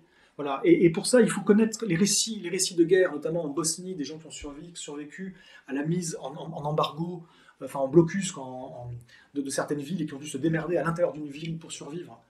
Alors, toutes les histoires sont les mêmes. Hein. C'est-à-dire que c'était ceux qui avaient construit des bunkers, c'était les riches qui avaient des maisons où il y avait des réserves, etc., qui s'étaient un peu préparés à l'avance. C'est eux qui ont été démolis, enfin défoncés les premiers. Tout le monde leur a foncé dessus, ils ont pu se défendre pendant 3 heures et puis c'était fini. Donc ça ne fonctionne pas. Et l'île lointaine où vous serez tranquille, il n'y en a pas. Elle n'existe pas, cette île. Et après, si on va un petit peu plus loin, si on pousse le trait pendant 10, 20 ans, 30 ans, sur le plan du climat, il n'y a aucun endroit dont on puisse dire avec certitude, là ce sera bien au niveau climatique. De toute façon, vous serez frappé comme les autres par des écarts à la moyenne extrêmement forts en termes de changement climatique qui vont foutre en l'air vos récoltes et vous n'aurez rien à bouffer comme tous les autres. Donc ça n'existe pas. Il faut débunker un petit peu cette idée qu'il y a quelque part une possibilité pour le 1%, entre guillemets, comme on dit souvent, de s'en sortir mieux que les autres. Le credo vers l'infini et au-delà condamne 99% de la population mondiale au chaos, et le 1% qui reste, c'est pas les riches. Le 1% qui pourra s'en sortir, c'est pas les riches. C'est les gens qui sont les plus déconnectés de ce monde, qui sont les plus autonomes déjà. Ça va être, je sais pas, des Kirghizes, des Mongols, des peuplades comme ça. Et puis parmi ces peuplades, celles qui auront le plus de chances de se retrouver dans des contextes climatiques gérables. Je ne peux pas dire celle-ci, celle-là spécifiquement, mais voilà. Et ce ne sera pas les riches, et encore moins évidemment les pauvres. Donc il faut un sursaut à plusieurs niveaux. Et dans ce qu'on peut faire, je vais terminer par 2 points. Un, il est très court, malgré ce que j'ai dit que ça se passait à notre niveau à nous, je dis également que c'était pas pour cela qu'il fallait se désintéresser de la chose politique et donc aller voter déjà aux européennes qui arrivent, et aller voter surtout aux municipales. Après, la présidentielle, finalement, c'est peut-être la moins importante de toutes, mais allez voter de toute façon. Aux municipales, parce que ça se joue au niveau territorial, donc privilégier de voter pour des élus et des maires qui vont justement être sortis du déni et être déjà dans ces logiques de chez moi, on y va, on enclenche une transition vers de la résilience. C'est pas forcément des élus écolos, parce que c'est pas une question d'écologie, il faut bien le dire. Hein. Souvent on réduit ça, ça c'est des écolos. Moi je suis effectivement, j'ai une conscience écologiste, mais je ne me définis pas comme un écolo. Ce dont je parle moi, ce sont des problèmes de vulnérabilité sociétale, c'est des problèmes d'ordre public, c'est des problèmes de prévention des risques et de gestion de crise. Donc, c'est pas un délire d'écolo. La soutenabilité, c'est pas un délire d'écolo. C'est une question très très stratégique pour les organisations, pour les sociétés, pour les humains. Et pour le reste du vivant aussi. Si c'est pas soutenable, c'est que ça s'effondre. Donc, allez voter pour des gens qui ont compris ça. Je vous le dis, au municipal, c'est absolument important. Et si ta vidéo, je sais pas quand tu la mettras en ligne. Sûrement après les européennes. Mais... Elle sortira après les européennes. Bon, alors si elle sort après les européennes, voilà, j'espère que vous aurez voté pour Urgence Écologie. Je dis ça... j'ai rien à y gagner, je me suis un peu rapproché d'eux, j'ai discuté, mais disons en tout cas que c'est ceux qui ont aujourd'hui la meilleure vision. Voilà. Après, le vote utile, c'est sûr, on va foutre en l'air les petits projets, même si ce sont les meilleurs. En tout cas, voter pour des choses qui font sens. Et je termine là-dessus. La grande vision que moi je propose, c'est la suivante. Il faut hacker le système. Il s'agit évidemment de rentrer en résistance contre les pires exactions, j'ai envie de dire, qu'il y a aujourd'hui contre le monde naturel. Il faut rentrer en résistance contre cette cette machinerie de destruction du vivant. Et il faut donc rentrer vraiment en résistance. Et puis, comme je disais aussi, il faut rentrer en résilience. Voilà. Mais surtout, ne pas imaginer qu'on peut faire évoluer ce système. Ce système, il a des verrouillages extrêmement forts. Il a des systèmes de rappel. Il a une homéostasie très forte. Enfin, ce qu'on appelle une auto-organisation en dynamique des systèmes. Et tu peux changer 80% des gens. Si tu ne changes pas les règles d'interaction des gens et des éléments qui composent le système, ça peut être des entreprises, ça peut être des interactions, des villes, ça peut être tout ce qui est sous-système en fait, du grand système, institutions, etc. Si tu ne changes pas les règles d'interaction, qui sont des règles légales, qui sont des règles culturelles, qui sont des règles anthropologiques aussi, si tu ne changes pas ça, tu ne changes pas le système. Donc, à partir du moment où tu prends conscience de ça, tu arrêtes de perdre ton temps dans des solutionnismes qui sont hors sol. Et ce que j'appelle les solutionnismes allez, je ne sais même plus comment je l'appelle parce que j'ai oublié le nom. Hydroponique, voilà, parce que c'est la culture hors sol. C'est totalement hors sol. On ne peut pas changer le système. Il faut changer de système. Et ça veut dire quoi? Prendre les ressources utilisables, utiles de ce système-là, que ce soit de l'argent, que ce soit des lieux, que ce soit des méthodes, que ce soit des technologies qui peuvent être utiles si on les utilise bien, un certain nombre de choses, pour construire en parallèle de cette société A, des sociétés B, pas une, il en faut plein puisque c'est reterritorialisé idéalement, des sociétés B qui font sens là où elles sont, qui communiquent les unes entre elles, si possible avec bienveillance et de manière constructive. Et donc, ce qui va se passer, c'est que plus on sera nombreux à rentrer dans cette fabrication d'alternatives sociétales, et plus on démontrera, et ça prend du temps, que ça fonctionne, et qu'en tout cas c'est mieux que le système A qui, lui, par contre, va progressivement se tendre et se dégrader, et bien plus on facilite une espèce de transition osmotique, c'est-à-dire que comme des particules à travers une membrane passent d'un milieu à un autre par osmose, là c'est pareil, de plus en plus de gens qui aujourd'hui, c'est pas leur truc, ils vont considérer les transitionneurs un peu comme des plein de choses en fait, ils vont caricaturer le truc, ils vont caricaturer, il y a plein de caricatures possibles, et ils vont réduire ça à de la connerie, en tout cas ils ne vont pas se reconnaître là-dedans. Pour l'instant, faites vos choses, avec les ressources qui sont les vôtres, vous en avez pas, peu ou beaucoup, mais même quand on en a peu, on peut faire des choses, et vous allez inspirer, soyez inspirants, communiquez, de plus en plus de gens vous rejoindront, et c'est seulement si on aura réussi, comme un archipel de canaux de sauvetage, c'est quand on aura réussi à créer les structures fondamentales de ces sociétés B, qu'on aura une chance pour construire quelque chose de globalement résilient, parce que quand ça va se casser la gueule, au moment où ça va dévisser du côté A, du côté société A, et ben il y aura de quoi accueillir les transfuges et les rescapés. Donc voilà quelle est la seule, à mon avis, solution. Ça c'est très macro ce que je raconte. Au niveau micro, donc là pour le coup, je l'ai déjà dit, il faut venir, faut m'inviter, et puis on en discute, parce que c'est au croisant de mon expertise et de vos connaissances, de là où vous êtes, que peuvent naître des véritables solutions concrètement adaptées à votre problématique et à votre situation. Je ne peux pas être précis pour tout le monde. Par contre, il y a un truc, c'est mon dernier point, un truc que tout le monde peut faire là, maintenant, tout de suite, même si on n'a pas en rond, c'est discuter. Ça signifie quoi? Ça a l'air courant comme ça, mais c'est pas si con que ça. Ça signifie que là où vous êtes, créez les opportunités de conversation autour de ces sujets. Vous serez surpris, je pense, par le nombre de gens qui se posent des questions. Il n'y a pas beaucoup de gens qui ont bien compris, qui ont bien modélisé les choses, qui ont fait le travail que j'ai fait moi, mais par contre, intuitivement, il y a des choses qui sont en train de naître. Et donc, mettez un panneau avec une annonce en bas de chez vous, ou dans votre entreprise, ou sur un intranet, ou sur un groupe Facebook. Organisez des réunions pour faire des conversations dans votre quartier, dans votre résidence, dans votre entreprise, dans votre famille, dans votre communauté, etc. Et essayez de mettre autour de la table des gens qui vont donc réfléchir sur les problèmes, les limites, les risques, et toutes les implications en fait de vulnérabilité, de l'insoutenabilité profonde du système dans lequel on vit, et sur quoi on peut compter comme richesse, comme ressources, comme talent, comme compétences, et comme richesse culturelle notamment, je disais tout à l'heure aussi, pour justement construire une alternative qui fasse sens. Et c'est uniquement en faisant... Alors évidemment, vous allez vous retrouver avec des gens qui ont des niveaux de connaissances extrêmement variés, ça vaut peut-être le coup dans les premières réunions de partager certaines conférences, certaines ITV peut-être, ça ne suffira pas, mais certaines choses, d'encourager les gens à lire certains ouvrages ou articles bien choisis, une petite sélection, et ensuite pour avoir des conversations un peu plus éclairées. Mais le fait de faire ça, très concrètement, fait évoluer la conversation publique générale progressivement. Et c'est là que les solutions naissent et peuvent faire système. Donc allez-y. Organisez dès maintenant, si vous ne pouvez pas faire plus, si vous pouvez faire plus, faites plus, mais à minima, organisez des conversations autour de vous et posez les questions, et si? Et si ça se produisait, qu'est-ce qu'on ferait? Et si demain, au contraire, on pouvait faire ça? Est-ce que ça changerait le truc? Donc d'abord, parler des problèmes, c'est-à-dire poser la question. Et si, laissez les gens cogiter là-dessus pour qu'ils se projettent dans des scénarios catastrophes quelque part. Oh mon Dieu, mais c'est vrai que dans ces cas-là, on n'a pas tel truc, tel autre, tel machin, on n'est pas du tout, on est totalement fragile et vulnérable. Et une fois qu'ils ont pris connaissance de ça, après vous posez l'autre question, le pendant. Maintenant, imaginez, et si on avait ça, qui permettait de... Est-ce que ça permettrait d'éviter ça? Ah ouais, faisons-le. C'est comme ça que ça doit fonctionner à mon sens.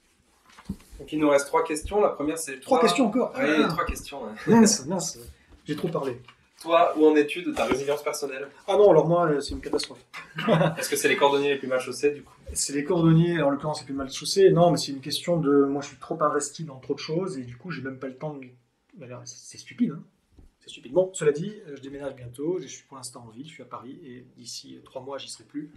Et du coup, c'est l'occasion enfin de mettre en application un certain nombre de choses que j'ai apprises. Moi, je me suis formé, c'est déjà ça. Déjà, je suis résilient mentalement, et je suis préparé. C'est déjà, je pense, le principal. Et bon, ça suffit pas. Et donc, je me suis formé, j'ai acquis un certain nombre de compétences, sauf que les compétences, quand tu les utilises pas, ça sert à rien, tu finis par oublier. Donc là, on va enfin essayer de mettre en application, mettre les mains dans la terre, faire pousser un peu de bouffe, voir ce qui marche pas, pourquoi, comment, construire, j'ai fait de la construction, fabriquer un certain nombre de produits, on va tester plein de choses. Voilà, donc, mais sinon, ouais, non, je suis loin d'être résilient, effectivement, pour l'instant. Avant-dernière question, des voix chuchotent et disent que tu prépares une série depuis pas mal de temps, une série sur l'effondrement, sur les récits autour de l'effondrement. Est-ce que tu peux nous en dire un peu plus? Oui, très rapidement. De toute façon, je ne peux pas en dévoiler trop, sinon il n'y a plus d'intérêt. Mais effectivement, je peux juste te dire qu'il y a un projet qui est en cours de développement. J'y suis presque. Alors, pour tous les gens qui me regarderaient et qui m'ont soutenu, parce qu'il y a eu une campagne de crowdfunding qui s'est faite l'an dernier, il y a pas mal de gens qui m'ont soutenu, 350 personnes environ. Merci. Et pour tous ces gens qui se demanderaient, bon, il est gentil Keller, mais il en est où parce qu'on n'a pas de nouvelles, c'est vrai, je pourrais communiquer un peu plus. Je suis désolé, j'ai décidé de me couper des réseaux sociaux parce que sinon ça me prend trop de temps. Je reviendrai sur les réseaux sociaux quand j'aurai fini, voilà, quand j'aurai terminé. Mais sachez une chose, c'est que j'y suis presque. C'est-à-dire, je pense très honnêtement que j'aurai fini à la rentrée, fin d'été ou tout début septembre. Quand je dis fini, ça veut dire quoi? Que j'aurai produit le dossier qui permettra ensuite de vendre ce projet. Le projet n'est pas encore vendu. Quelque part, il est presque vendu, mais uniquement, et ça ne vaut rien, peu, enfin, donc ça ne suffit pas, il est vendu conceptuellement. J'ai vendu le concept à des gens qui ont accroché, des gens qui peuvent produire la série, des gens qui peuvent jouer dans la série. Je suis même en contact avec une star de cinéma qui a eu un coup de cœur, a priori, que je ne citerai pas, ce ne serait pas chouette de ma part. Maintenant, il faut que ça se confirme sur la base du dossier concret. Donc tant que je n'ai pas fini d'écrire, personne ne s'engagera à produire cette série, c'est donc un grand pari. Bon, après, qu'est-ce que je peux en dire 3 bullet points. Petit 1, c'est pas qu'une série. La série est la partie la plus visible de mon projet, mais c'est un outil de mobilisation massive dans lequel j'ai mis toutes mes connaissances et compétences en matière, justement, comme je le disais, de mobilisation sociale ou sociétale même peut-être. C'est-à-dire qu'un récit, aussi bon soit-il, ne suffira pas. Il n'a pas d'ancrage dans le réel. Bon.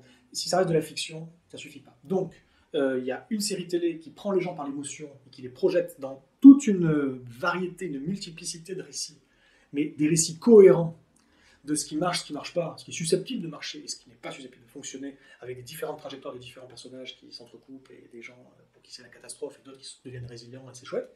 Donc tout ça, c'est la série, la partie émotionnelle. Mais à côté de ça, il y a des interviews de spécialistes qui expliquent pourquoi ce qu'on voit dans la série, c'est réaliste, parce que ça se base sur tout un travail que j'ai fait en amont, d'études, ça se base sur des publications, des choses qui sont crédibles. C'est pas une question de dire voilà ce qui va se passer, hein, personne ne le sait, mais en tout cas de proposer quelque chose qui est réaliste. Et donc cette deuxième partie, qui est la partie intellectuelle, théorique, qui change déjà complètement le point de vue qu'on a sur la série, ce n'est plus simplement de la fiction. La troisième partie, c'est des interviews également et des rencontres filmées et diffusées avec des acteurs de la transition, des gens qui font justement des choses concrètes et inspirantes, et donc d'aller voir des gens dans le monde entier idéalement, un peu partout, et de types de gens très différents, que ce soit des individus, des collectifs citoyens, que ce soit des élus, des entrepreneurs, même des sociétés peut-être entières, et d'aller voir un peu partout. L'idée, c'est que pendant que la série sera diffusée, en parallèle, il y a cette diffusion d'interviews et de rencontres, et que chaque spectateur, au moins une fois dans tout l'éventail de gens qu'on aura vus qui changent le monde, au moins une fois, chacun puisse se dire « Ah, ça je comprends, ça me parle, et je peux me projeter là-dedans ». C'est une question donc d'inspirer les gens. Et enfin, tu as une plateforme web, presque un réseau social, qui est en fait quelque chose qu'on est en train de construire. Là, je travaille avec des spécialistes pour reconstruire une plateforme qui est l'outil d'encapacitation des gens. Il n'y a pas vraiment de mot français, d'empuissancement, comme disent les Québécois. Il faut équiper les gens de connaissances, d'un réseau, d'informations et d'inspiration pour qu'ils puissent passer du statut de spectateur au statut d'acteur. Donc c'est pas une série, c'est juste un outil de transformation massive. C'est la première chose que je dis. J'ai encore 2 bullet points, mais ils sont beaucoup plus courts. Le deuxième bullet point, c'est pour dire que donc je donnerai des nouvelles à la rentrée, mais disons que ce projet, il est très bien reçu par certaines personnes, mais on n'est pas dans un cadre traditionnel de production d'une série télé. Si je devais aller voir des producteurs traditionnels, eux, tout ce qu'ils regarderaient certainement, c'est la dimension fric, rentabilité du projet. Et évidemment, il faut que le projet soit rentable, sinon il ne sera pas, donc c'est important. Il faut que le projet soit de qualité et qu'il ait du potentiel. Pour autant, moi, j'ai décidé d'axer sur des gens qui comprennent que c'est pas une série parmi les autres, mais que c'est vraiment quelque chose pour changer le monde. Pour le sauver, je sais pas, mais en tout cas pour le changer en mieux, j'espère. Et donc, je vais voir des gens qui ont des convictions. Et c'est ça mon filtre. Je veux des gens qui se... Donc, si vous m'écoutez et si vous êtes... vous avez du réseau intéressant, vous êtes producteur vous-même, etc. De toute façon, ce sera une coproduction, cette chose-là. Et que vous avez les bonnes convictions, n'hésitez pas. Voilà. Et puis le troisième et dernier élément que je voulais dire sur cette série, c'est que c'est le projet le plus important de ma vie, je considère. J'y ai consacré 5 ans, pas à temps plein, mais pas loin. Mais en amont de ces 5 ans, ça fait plusieurs années que je cogitais, que je réfléchissais, que je mûrissais le projet. C'est 10 ans de ma vie, en réalité, ce projet, vraiment dans mon implication psychologique. Voilà, et donc j'ai misé énormément et ça me coûte très cher. Quand je dis très cher, je ne parle pas d'argent, même si évidemment ça prend du temps et il faut bien que je vive en parallèle. Ce que je veux dire par là, c'est que j'ai dû faire des compromis terribles. J'aurais pu écrire au moins 2 bouquins entre-temps et je ne l'ai pas fait parce que je repousse toujours. C'est donc un gros sacrifice pour moi, cette série télé. Donc j'espère vraiment que je ne le fais pas pour rien. Et donc je compte sur vous. Si ce projet demain est produit, je compte sur vous pour en faire un succès. C'est-à-dire, en fait, on le sait, hein, les séries, déjà, ce sera très bien si j'arrive à faire produire une première saison. Et si elle ne marche pas complètement, il n'y aura peut-être jamais de saison 2. Or, ma série, je l'ai conçue en 5 saisons. Et juste pour vous dévoiler ça sur la série, les 5 saisons correspondent aux 5 phases du deuil d'Elisabeth Kubler-Ross, alors même si c'est un modèle qui a ses limites, hein, qui est pas forcément, enfin c'est un peu simpliste, malgré tout c'est ça l'architecture, puisqu'il s'agit bien de faire un deuil d'une certaine vision du monde et de l'avenir pour transitionner vers autre chose. Et du coup il y a des phénomènes de deuil, des passages de deuil. Donc il y a 5 saisons dans cette série qui sont les 5 phases du deuil: le déni, la colère, le marchandage, les compromis et les compromissions grosso modo, la dépression et l'acceptation. Et j'aimerais bien, et cette série a été conçue comme ça, elle va commencer dès le début de l'épisode pilote par une scène qui est dans l'avant-dernier épisode, c'est-à-dire qu'il y a 60 épisodes au total, 5 x 12, et le premier épisode commence par une partie de l'épisode 59. Donc j'ai dû construire une timeline assez précise, même si j'ai pas tout écrit, hein, ça, évidemment, j'ai pas écrit tous les épisodes, ça n'aurait aucun sens, mais par contre j'ai une timeline précise de ce qui se passe sur les 5 saisons, et ça a été un énorme travail, c'est pour ça que ça m'a pris autant de temps.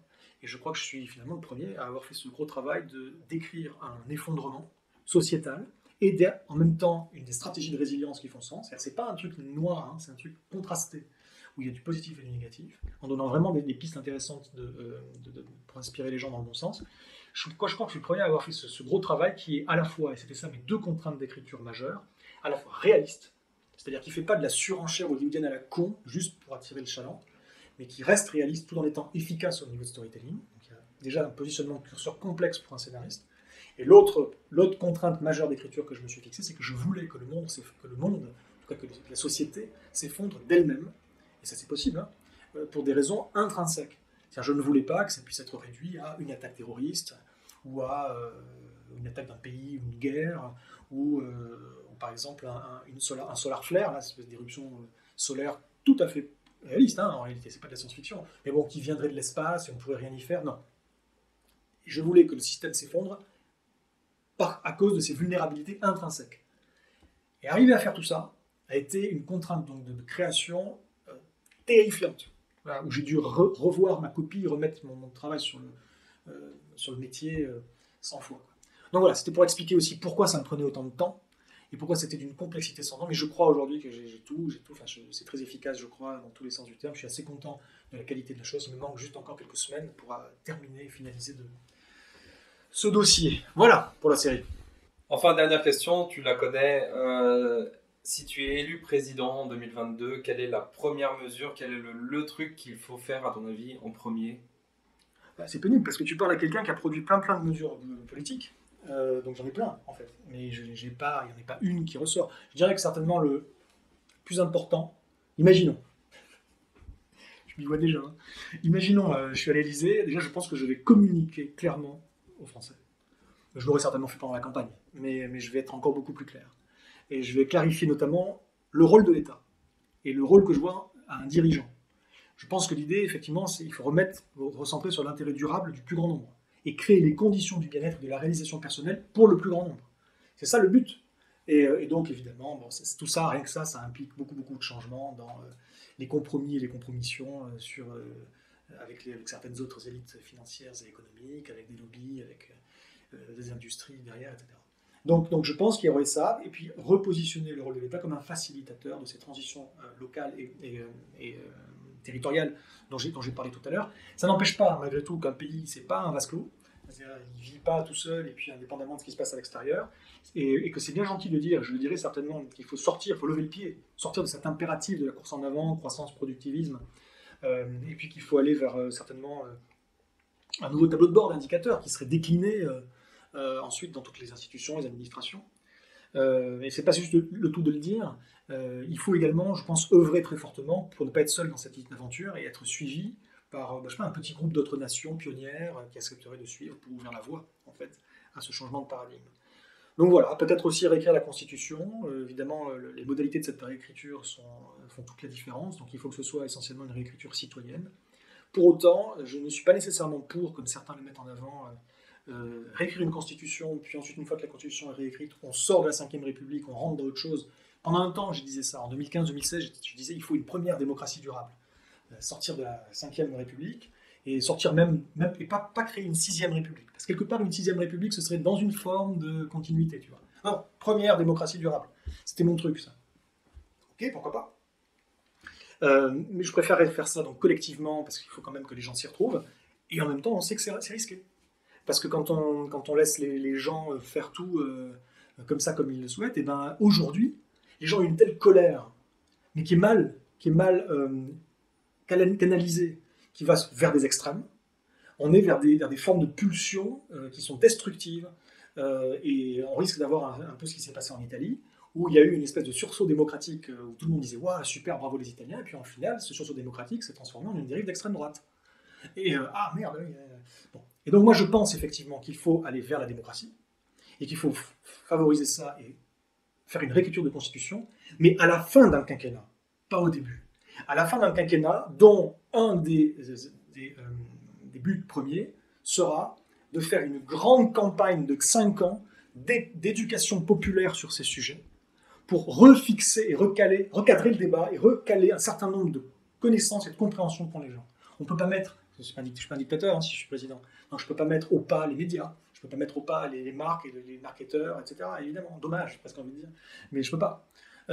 Néanmoins, quand même, essayer de promouvoir une avancée de la réflexion des gens qui soient lucides et clairvoyantes sur ces sujets avant de les laisser décider. De la même manière que lorsqu'il y a un jury citoyen, des gens qui sont tirés au sort pour venir dans un jury, dans une cour, c'est eux qui décident, mais pas tout de suite. Ils décident après avoir entendu les différentes parties en présence, et puis peut-être des experts qui interviennent, et puis peut-être on va certainement également leur dire alors la loi c'est ça, etc. On va les informer sur des choses qui sont importantes avant qu'ils décident. Donc pour moi, ce serait plutôt ça, une optique de quinquennat. Vive la démocratie, mais une démocratie après avoir recalé un certain nombre d'idées. Voilà, ça vous plaît? Voilà, donc cette interview se termine ici. Merci beaucoup Arthur Keller. Et merci à vous d'avoir regardé donc toute l'interview. Merci d'avoir partagé les dernières vidéos. Et n'hésitez surtout pas à vous abonner, à partager celle-ci parce que je pense qu'elle est importante. Et puis on se retrouvera bientôt pour d'autres vidéos. Allez, au revoir tout le monde. Pour passer au niveau suivant, cliquez sur le rond central, puis sur s'abonner. Vous pourrez ensuite visionner l'un des 2 épisodes proposés. N'hésitez pas à mettre un pouce bleu et commenter pour aider la chaîne. À bientôt!